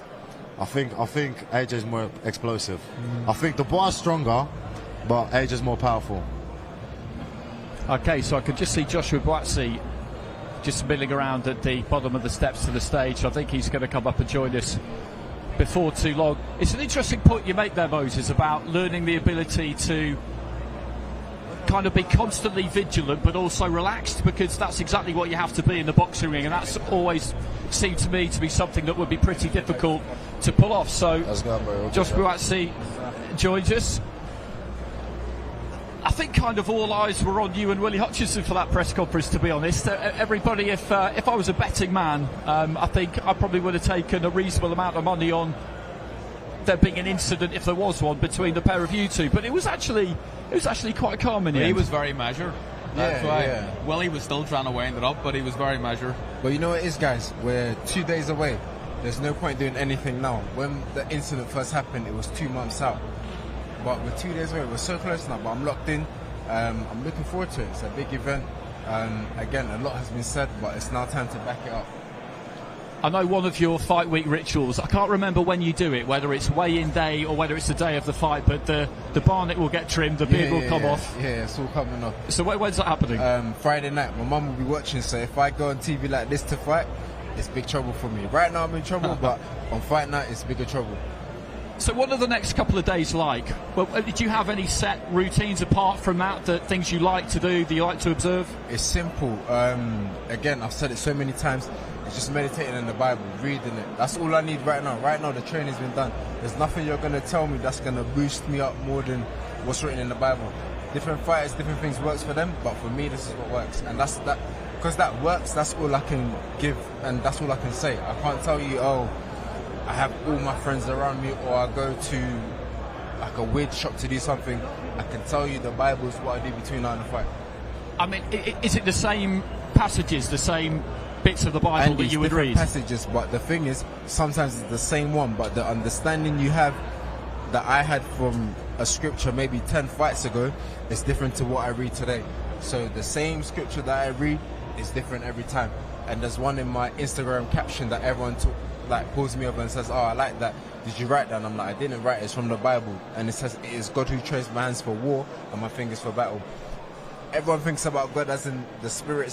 Yes, he's a spirit guy, but it's battle. I've had 18 fights and I can only give credit to the source. How about you? Did you have anything you in particular wanted to do or needed to do in the build-up to a fight? No. And you were uncomfortable if you didn't do it? No, not really. Well, there was one weird thing. I always made sure the lights were turned off in the hotel before I left. For some reason. Lying. Yeah, I swear I was weird.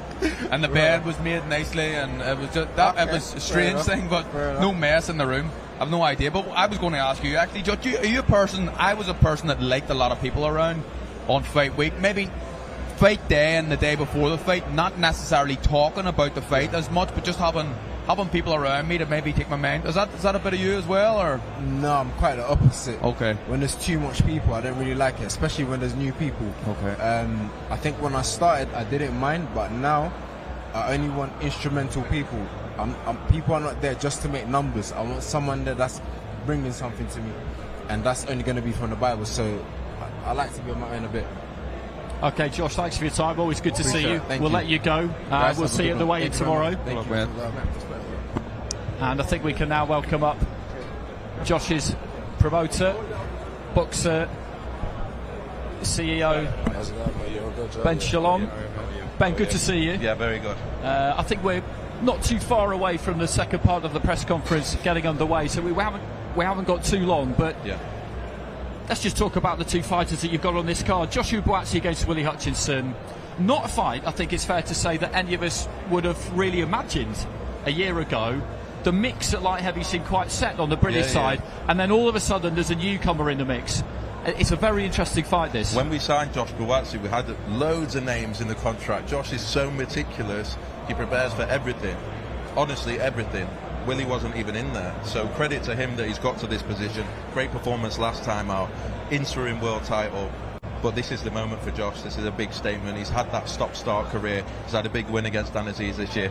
I just feel like I appreciate Willie talks the talk. I appreciate how confident he is. I appreciate how good he is in the gym and his amateur record. And everyone talks so well of him. But I believe Buatsi is going to make a big, big statement on Saturday. People talk about Josh's reaction at the head-to-head. And I liked some of the things that you were saying about that. And you said that this is Joshua Buatsi. This is the best version. He's fired up. This is the best version of Joshua Buatsi. I've been trying since he signed to rile him up, and I do whatever we did. He's such a gentleman that he's so relaxed. It's so hard to get him going. I thank Willie. He's done it. He has done what I wanted to see. He's given the fans the Josh that I know, and now we're going to see a great performance. I really believe it. And just a quick one on Tyler Denny. What a story. Yeah. You know, you brought him through to be a European champion. The next day after defending against Felix Cash, he gets his call. Hamza Shiraz is a really good fighter. He's done everything right, but no one's invincible. I remember when he won the European title, we felt like we climbed Mount Everest. This was a kid that was an away fighter that was going nowhere. So to then beat Felix Cash and then to get this opportunity, it's incredible. He texted me 3 days ago, and I've said it before. He said, Ben, I know you don't believe me. I know no one believes me, but I promise you I'm going to win on Saturday night. That's how much confidence he's coming in on Saturday. He's had the perfect preparation, the perfect fights, tall fighters, rangy fighters, Brad Ray, River Wilson, Ben Twice. He's ready for this, and we're going to see the very best Tyler Denny on Saturday night, and whether Hamza Shiraz has enough, we'll see. Okay, great. Ben, good to see you as always. See you. Cheers. Thanks, Enjoy Ben. the next couple of days. See you. So Johnny Nelson is going to come back in and join us.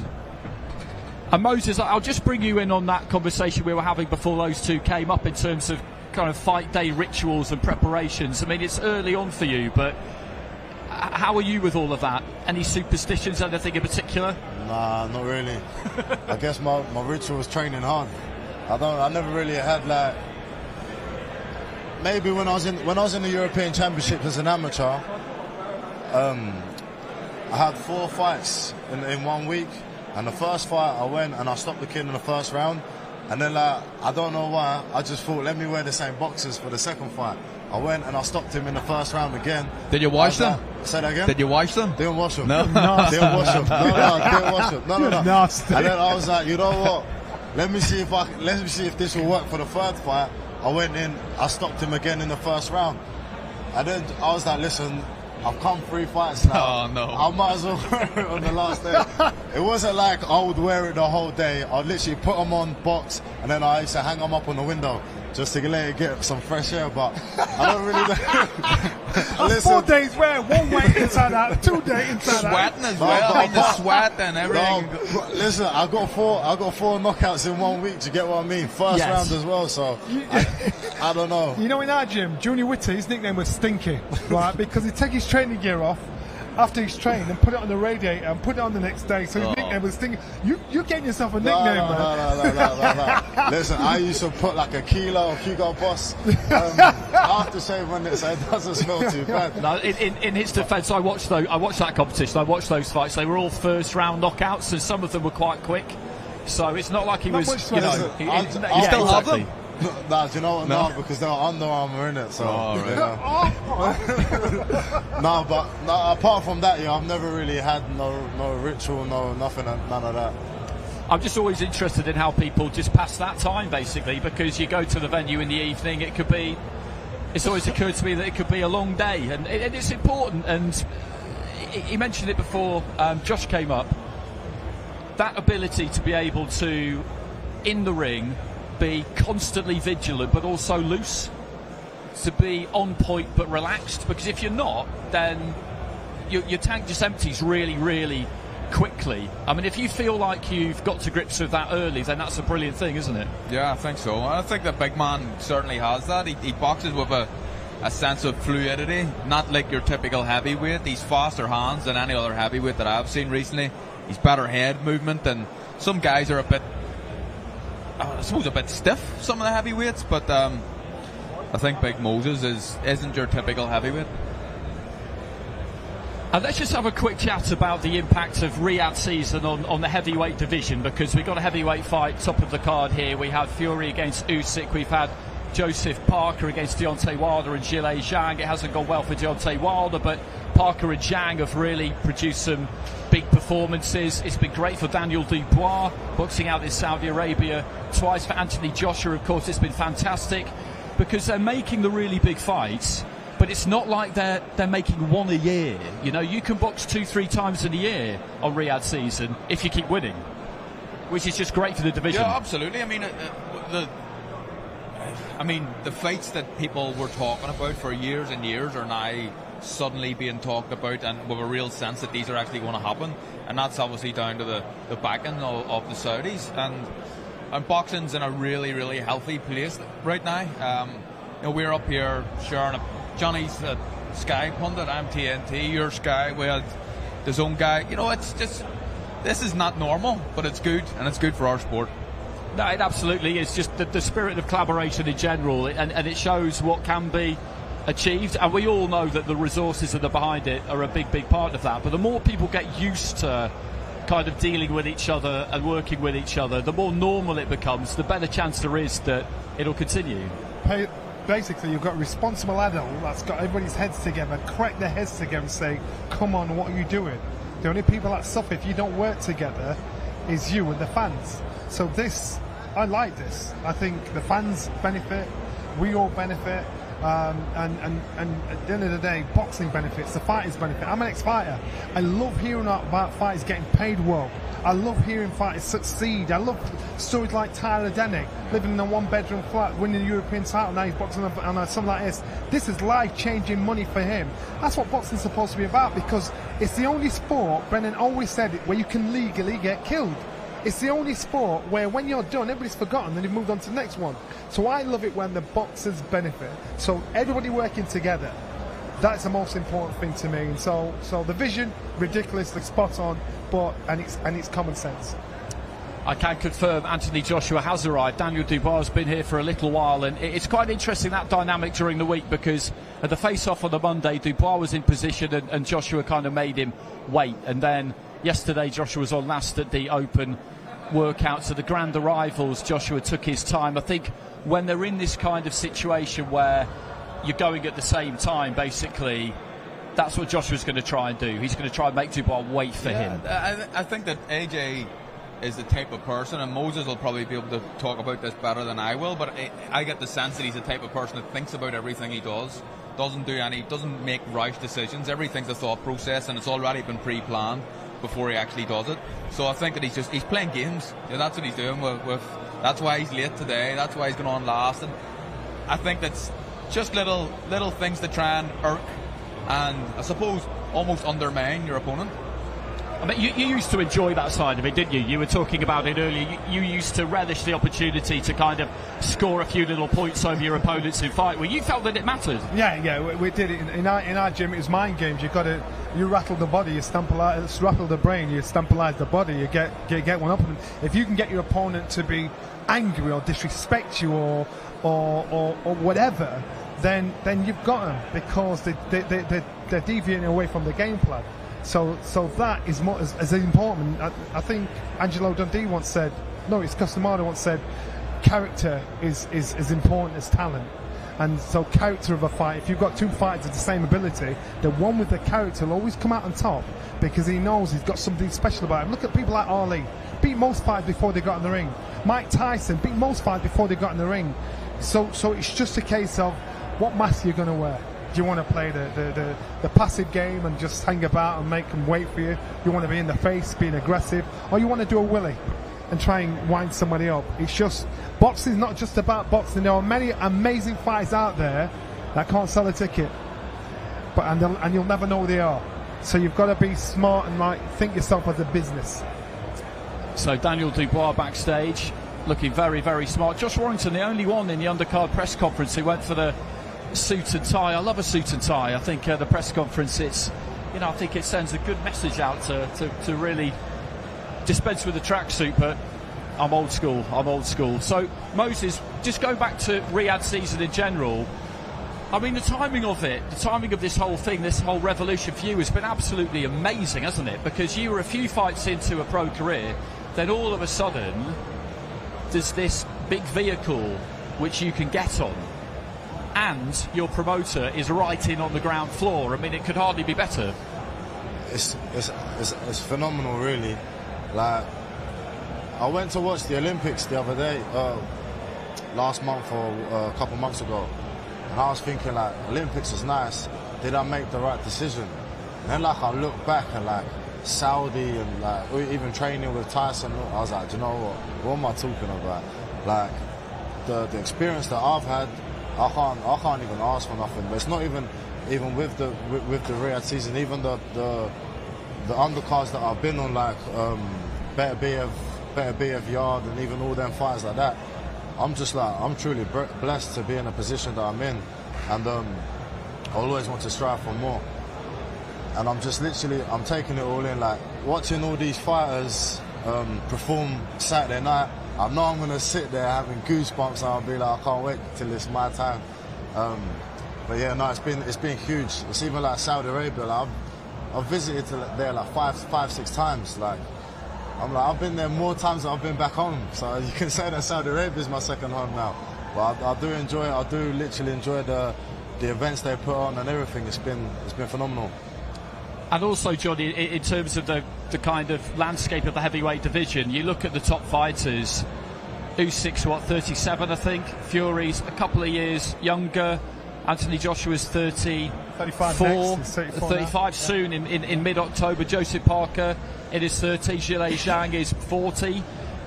Wilder is pretty much 40, and I think as a 40s, he's on his way out, I would say. So before too long, that next cohort is coming through, isn't it? That's heavyweights. The best you get of heavyweights at that area, that age, in their 30s upwards. That's where you get the best out of the heavyweight. And it's the only way where the older they get, the better they get, up to a certain point.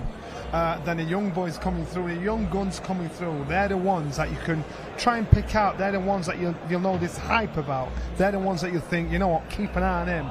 And it's great to be able to follow the stories, follow the journey of these fighters coming through. In years to come, we might replay this, and this young man over here talking about things he doesn't know what he'll know then. He'll look back at himself right now thinking, wow, I was so green then, but I learned and did it the right way. Success breeds success. If you're in the gym seeing success and you understand, you think to yourself, well, that'll work for me, that won't work for me. This is how you build up your character, but this is how you build your path to get to where you want to be. But when you know somebody that's successful, it then becomes a reality. So you think, I can do that because I know someone that's doing exactly the same as me, so why shouldn't it be? I was in a gym full of champions, and I was failing. I'm thinking, why? What's the difference between them and me? So then I realised it was possible because I know people that are doing it. I speak to people that are doing it. So as I said, success breeds success, and the experiences he's had, the people he's working with, you can't buy, borrow, pretend that to get that experience. Daniel Dubois, we just saw still patiently waiting backstage. The rumour I'm hearing is that Anthony Joshua currently is refusing to get out of his car.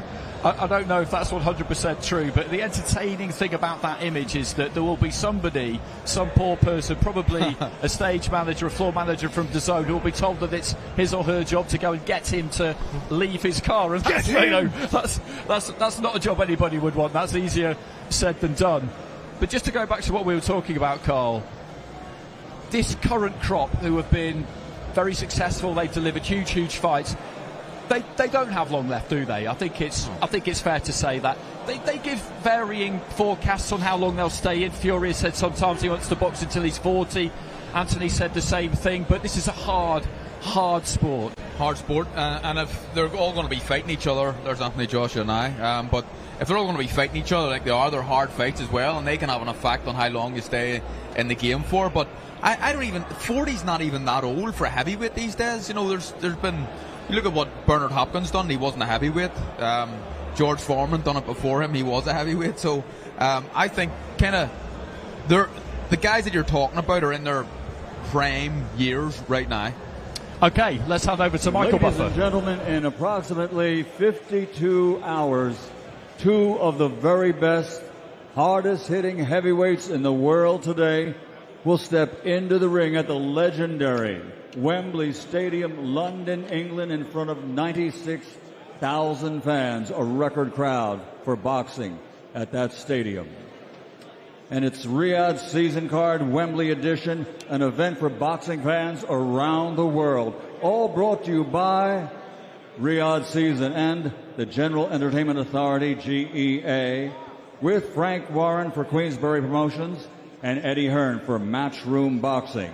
Sponsorship provided by Visit Saudi, Suleiman Al Habib Hospital, Saudi Airlines, Red Sea Global, Diriyah, and Middle Beast in partnership with Gold Star Promotions and Sella. Ladies and gentlemen, special thanks to the Kingdom of Saudi Arabia and the custodian of the two holy mosques, King Salman bin Abdulaziz Al Saud, His Royal Highness Prince Mohammed bin Salman, and His Excellency, Chairman of the General Entertainment Authority, Turki Al Sheikh. Well, ladies and gentlemen, welcome to the final press conference for Saturday night's main event. 12 rounds of boxing for the IBF Heavyweight Championship of the World. Let's meet the promoters and the fighters at this time. For Matchroom Boxing, Mr. Eddie Hearn.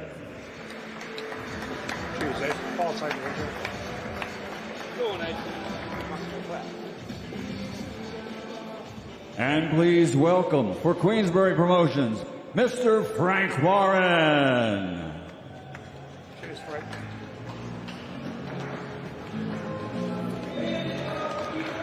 And now, ladies and gentlemen, let's meet the fighters.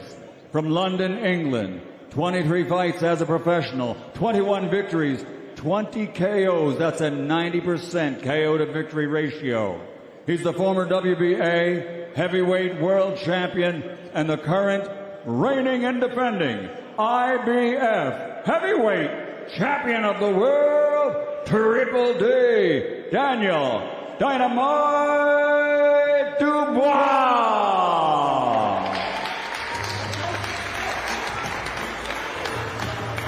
And his opponent, also from London, England, an Olympic gold medal champion, 31 fights as a professional, 28 victories, 25 of those 28 victories by KO, the two-time heavyweight champion of the world, AJ Anthony Joshua.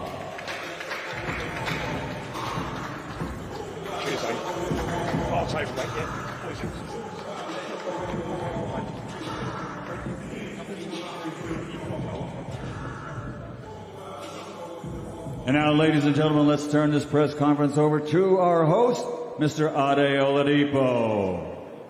Thank you very much, Michael. Good evening, everyone, and welcome to the very beautiful, historic, and iconic London Guildhall. Welcome to another huge, monumental event, and welcome to Riyadh Season Wembley Edition. Look, I've been very fortunate to have attended all the Riyadh Season events, from our very first one, Tyson Fury versus Francis Ngannou, to our most recent event in LA, Terence Crawford versus Israel Madrimov. And all of the events have exceeded our expectations. And all the events have got bigger and bigger. Not just fight night, that's not what Riyadh Season is about, but fight week. More excitement, more events, more engagement, and most importantly, more eyeballs on the sport that we love, boxing. What Riyadh Season has done for fighters is, for some, look, it's given them maybe opportunities that they weren't going to get. For some, it's given them the spotlight they craved. And for two fighters here in our main event, it was an opportunity to rebuild and remind people as to how good and dangerous they can be. Daniel Dubois entered Riyadh Season off the back of a defeat to Alexander Usyk. 2 fights and 2 wins later against Jarrell Miller and Filip Hrgovic, he's now rebuilt. He's one of the best fighters in the world, and is the current IBF heavyweight champion. Anthony Joshua entered Riyadh Season, and it was Otto Wallin, a stern test on paper, that he came through with flying colours. And then it was Francis Ngannou, a man who had previously caused Tyson Fury so much problems. Anthony destroyed him in a couple of rounds. So here we are, two fighters in arguably the form of their lives that will compete in front of 96,000 spectators at the National Stadium. Anthony Joshua versus Daniel Dubois for the IBF heavyweight title in front of the best fight fans in the world, the British fight fans. Now, look, normally, I'm going to break protocol a little bit here. Normally, you go to the promoters, and I will get to them, Eddie Hearn and Frank Warren, but I want to go to the fighters first. Daniel, I want to come to you. You are the champion, and I want you to clear something up for us, Daniel. The rumours are circling. Where is your trainer, Don Charles? Is there an issue? Is it a case of Don is just sick and not here? What's happened? We haven't seen Don all week. Listen, as long as they're in my corner on fight night, I'm all right. But everything is okay? Yeah, everything's good, you know.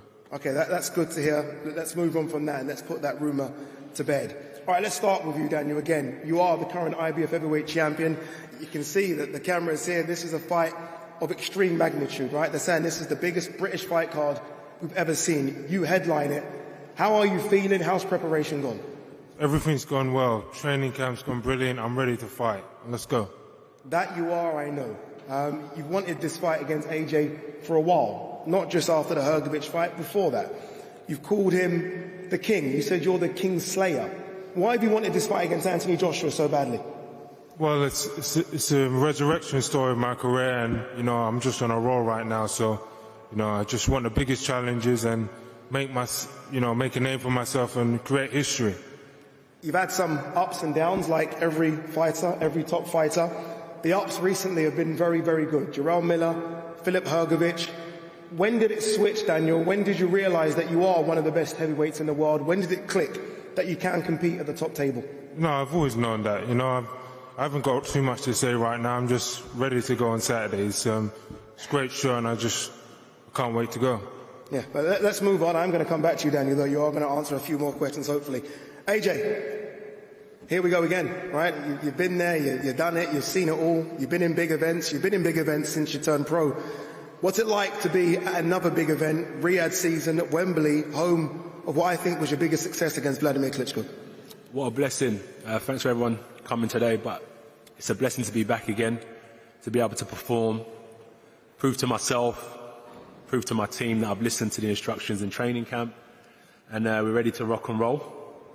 And I'm in supreme condition, both physically and also mentally. So yeah, it's good to be back, and I've been watching some of the old fights as well, just adding some fuel to the fire, ready to rumble, reminding myself what I can do and what I'm capable of. We all know exactly what you can do. Daniel Dubois is a name that maybe many thought wouldn't have been your opponent a few months ago. What type of challenge do you expect Daniel Dubois to bring to you on Saturday night? We'll find out. We've already got a couple of hours left, so to everyone that's going to be there, you'll enjoy it, but we'll find out. I can't say I'm not Daniel. All I could do is focus on myself. Indeed. Again, we will go back to the fighters, but I did want to speak to you first and foremost. Eddie, let's speak to your charge before we talk about Anthony Joshua. Let's talk about Riyadh season, Wembley edition. I spoke to yourself and Frank, and I was like, look, these Riyadh season events in Riyadh are fantastic. The one in LA was fantastic as well. But we need to get an event in London. We need to get an event to the National Stadium. We're only a couple of days away. What does it mean to have such a big event at Wembley? Oh yeah, well, good evening everyone. And firstly, thank you, of course, to the Crown Prince and His Excellency Turki Al-Sheikh for the vision, really. I think everybody felt that Riyadh season would be in Riyadh. And it's been just under a year now since we began boxing in Riyadh season, and the change that we've seen in the sport already has been quite phenomenal. But we didn't expect to see events in Los Angeles, to see events in London, and this one's very special.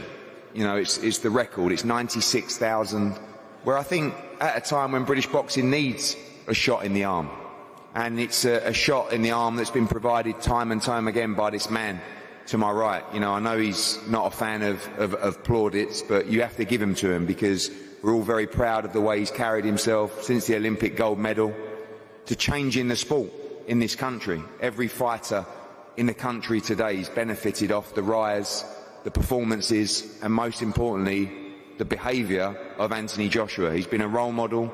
He's inspired boxing from the top to the bottom level of the grassroots of the game. And personally on Saturday, I can't wait. You know, I think His Excellency is going to look around and see one of the greatest nights British boxing has ever seen. Just a phenomenal undercard, and as this fight draws closer, people start to realise what a great fight this is. Two dangerous British heavyweights fighting for the World Heavyweight Championship. And we look back to the nights of Klitschko and Povetkin.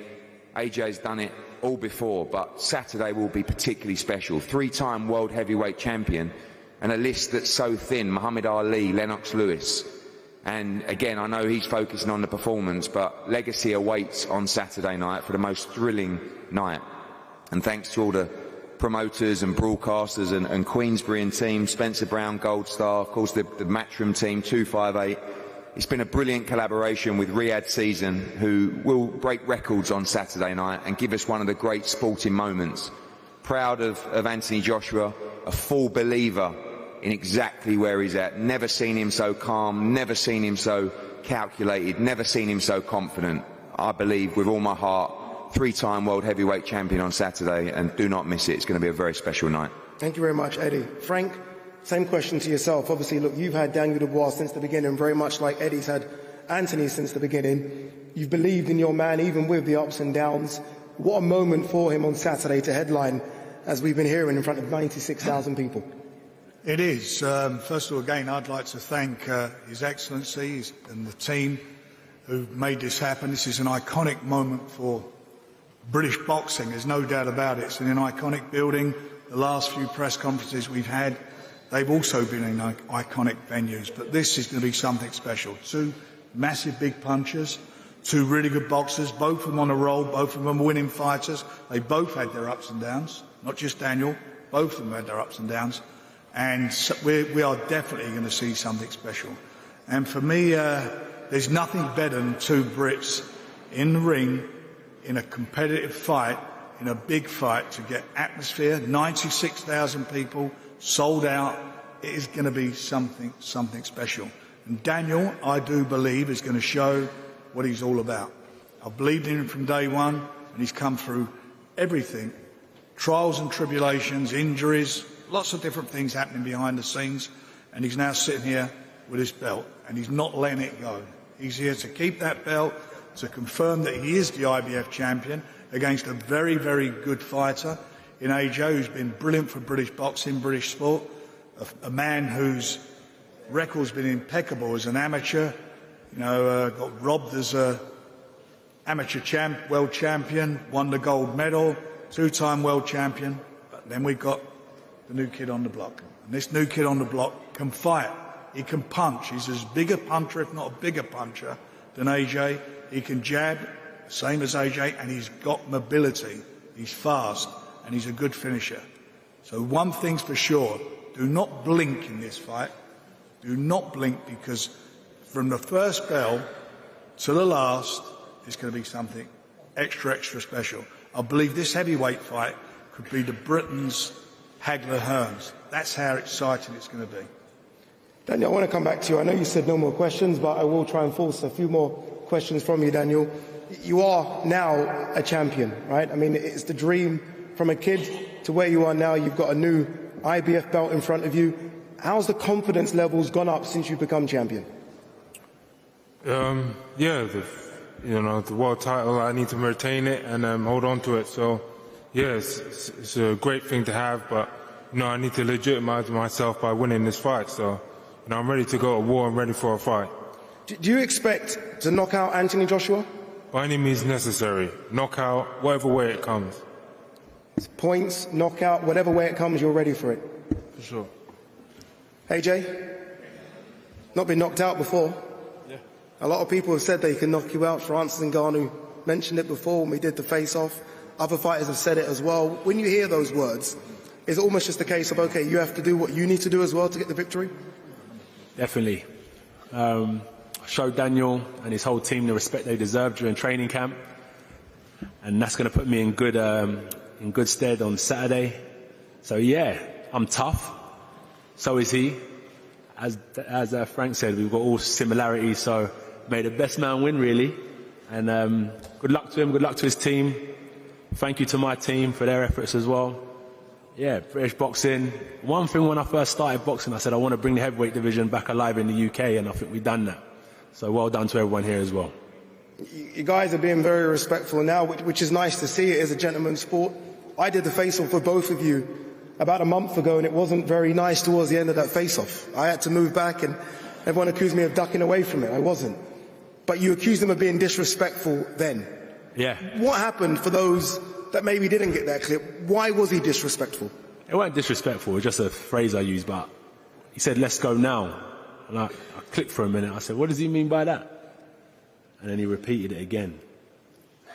And I just feel like anyone in here, if I was... Boxing, this is what happens, this is boxing, these things happen, so, you know, we're fighting Saturday, let's go. So as I was saying,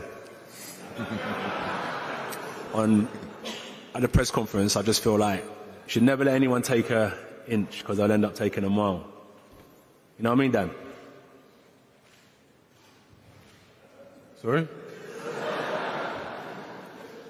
That's it. He said, never take an inch, never let anyone take an inch, because they'll take a mile.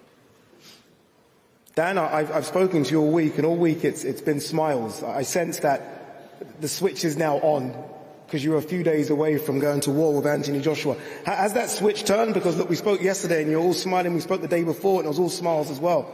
It's a very different Daniel Dubois now. No, I've been preparing for this for months, weeks, and you know, it's been spoken about from the start of my career. So as a pro, so you know, here we are now. I'm ready for it. I feel good. I'm ready. Okay.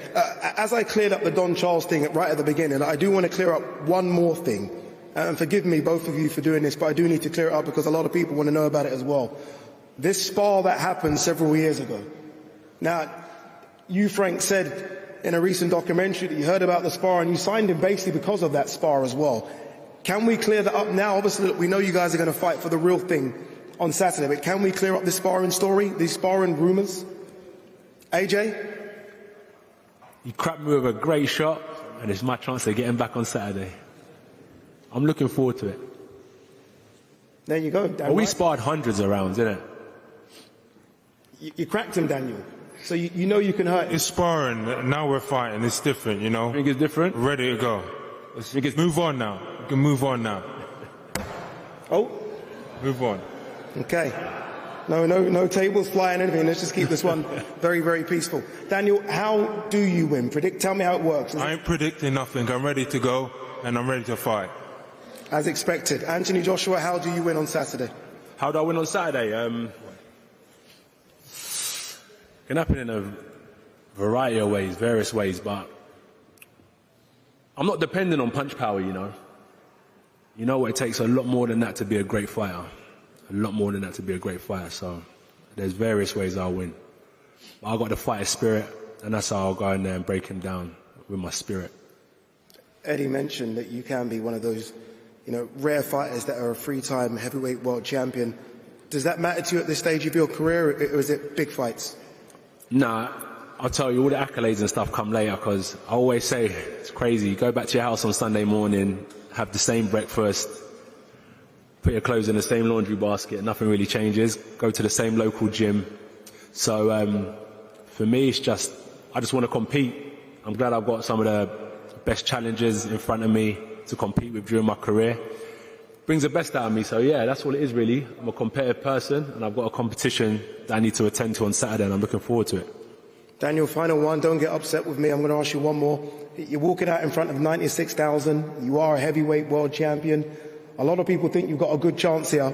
What's that feeling going to be like when you take that ring walk? Like I've taken it many times before, just this time it's on the biggest stage, so you know, the energy's going to be higher. And AJ, you've done that walk before. Again, I said, the Vladimir Klitschko fight I thought was your best performance, an iconic performance. You take that same walk again, what's that feeling going to be like for you? The feeling? The feeling. Sorry? The feeling. What's that feeling going to be like for you? Be the same for all of us, you know. Honestly, all of us. Many greats have walked it before. All of the undercard are going to walk it. I'm going to walk it. I'm going to feel just like any of them. But when I step into that ring, that's when I switch on and I'm ready. So the ring walk I'm not really interested in. That's just getting to location to do my job. But once I'm in the ring, I'll be ready, 110%. And final one to the promoters, Eddie and Frank. You've been there, both of you. You've done quite a lot in the sport. You've been at Wembley before and you've held big events. You've been at Wembley before and you've held big events. What's it going to mean to both of you to take that walk with your fighters to that ring for what is the biggest British fight card we've ever seen? Well, listen, I'll be one of the lucky 96,000 with a great seat. But all that matters is this man to the right. The journey so far, this is his 4th fight at Wembley. Going back to the Matt Legg fight where, you know, even the Vladimir Klitschko fight, he was just a young man starting out with a huge heart and brute force. Now, I believe he's the best heavyweight in the world with every fundamental you need. And he's developed into a great fighter. Shout out Ben Davison, Barry, the team, done an amazing job. And this is what it's all about. This is what high-level sport is all about. You know, when he boxed Vladimir Klitschko at Wembley, people still say to me that was the greatest sporting event I've ever witnessed. I've been to Ryder Cups, Centre Court or Wimbledon. Nothing touched it. This is the beauty of big-time boxing you will see unfold at the National Stadium on Saturday night. It's going to be an amazing night, and history shall be made for this man.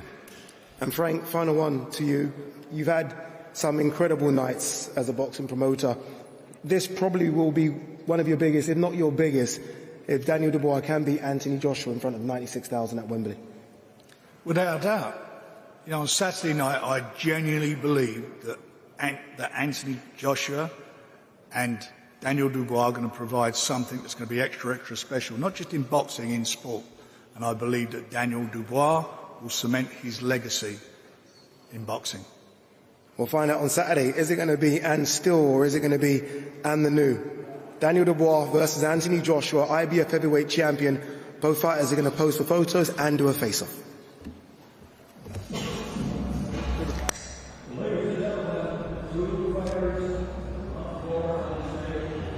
So interesting that between the pair of them.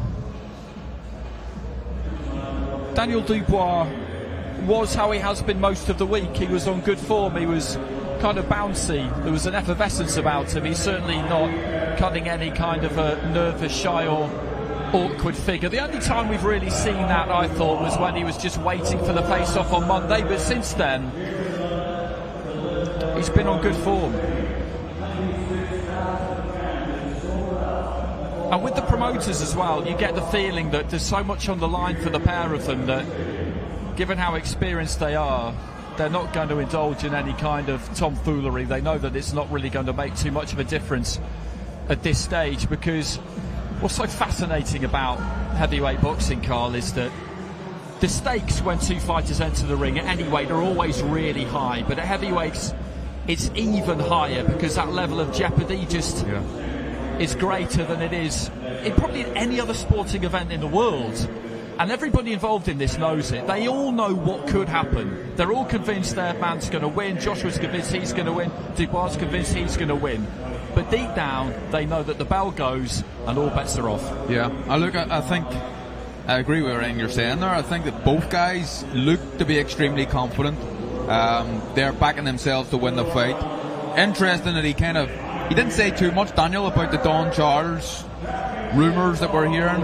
We're all hoping it's just a bit of an illness and he's doing the sensible thing and staying away from his fighter, but he didn't really delve into it too much. Maybe that's him playing some sort of mind games on AJ and just trying to make people unaware of actually what's going on. But both guys seem really confident.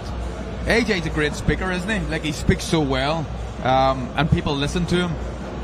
But like you said, there's so much jeopardy in this fight.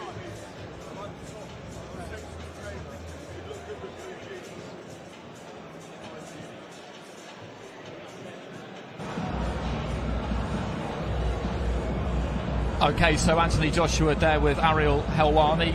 Unfortunately, we won't be able to bring you that, but maybe we'll get one of the main event fighters up here. But to be honest with you, and this is no disrespect to Ariel Helwani, who's very good at his job, I doubt that he's all of a sudden going to say something now that we haven't already heard this week, is he, Johnny?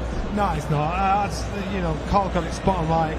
AJ's he's a seasoned pro at this. He knows to say just enough but not too much. Contain himself, not get dragged into the hype. of what could have been. I could see Daniel was trying to be sharp. He's just not. He's not a smart ass.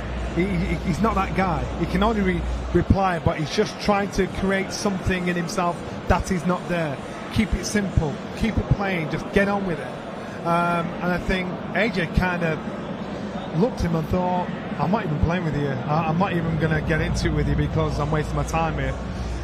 Let's get on with the fight. That's what both fighters want to do.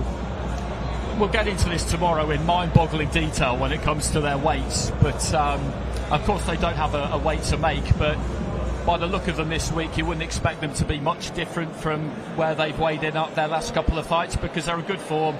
What they've been doing has been working, so why would they change it? I think both fighters probably know their optimal weight to box at and what they best perform at. What I thought was really interesting, I think that Daniel Dubois actually looked leaner than I've seen him recently. So maybe he'll come in a little bit later, but I imagine that's all part of the plan. It's easy for a heavyweight, isn't it, this game, when you've obviously got the jeopardy of being knocked out, but I'm telling you, making weight is the first battle that every fighter that has had to do it talks about. Horrible thing to do. Well, the undercard fighters have got that final bit of pain to go through tonight and tomorrow morning to get those final few pounds off. Johnny, it's a game we play during fight week normally, and we haven't really done it this week, to be honest, is to kind of look at a human and feel like we can tell, to kind of the nearest 5 pounds how much they're weighing. It's crazy stuff, really, but they just both look well, don't they? They both look on good form. If they're carrying an injury, then we wouldn't know, but there's certainly been no kind of anxiety from them at any point, even in unguarded moments. Well, unfortunately, if there is an injury, they've got to keep it to themselves, and even after the fight, you can't even say this was wrong or that was wrong, because therefore it sounds like you can't take defeat. When it comes to the weighing, I reckon AJ will come about 17.3, 17.4. Physically, I think he's looking at speed and power. Danny Dubois, again, it doesn't look massive. I think these guys, there won't be much in it. But I really don't believe the weight is going to make that much of a difference. I suppose if AJ came in really heavy and flat-footed, that's a bad move. But I don't think the weight with these guys is the issue. I think it's tactics, how they play the fight. Will it be early? Will it be late? Danny Dubois says by any means necessary, which means he's willing to go through hell of fire for this fight. And if he is, he's going to get hit. And if he can stay there after being hit and think, I'm going to drag you into fire, then that's going to make the fight really, really interesting. Okay, let's try and get into some finer detail. I'll put you both on the spot a bit here. It's not really fair, to be honest, but when the bell goes in those very early exchanges, best guess, what do you think we'll see? I have no idea. Honestly, I don't. And that's the beauty of it, isn't it? I know it's a really intriguing fight, and the only thing I mean, you can't guarantee anything in this sport, but I would be very, very surprised if we see round 7. I do think the longer the fight goes on, the more chance Daniel has, but can you see anything but a knockout? You know what? Nothing but a knockout. I don't see it going past the first round, number 1. Number 2, I think both fighters get into the middle of the ring. Then AJ's very fast. He's got like a fishing hook kind of straight right hand when he lands it in, and he wants to find the timing, find the distance. Now, if Daniel lets him find that timing, which I think he will do, he'll be flat-footed trying to slip and get him popped. The problem is, if AJ gets that shot in and then starts to get excited, thinking, oh, I've got another one here, I've got another one. And if Daniel's still there, that's when it'll get interesting, that's when it'll get dangerous. I'd be so surprised if he went past 4 or 5 rounds. I'd be so surprised.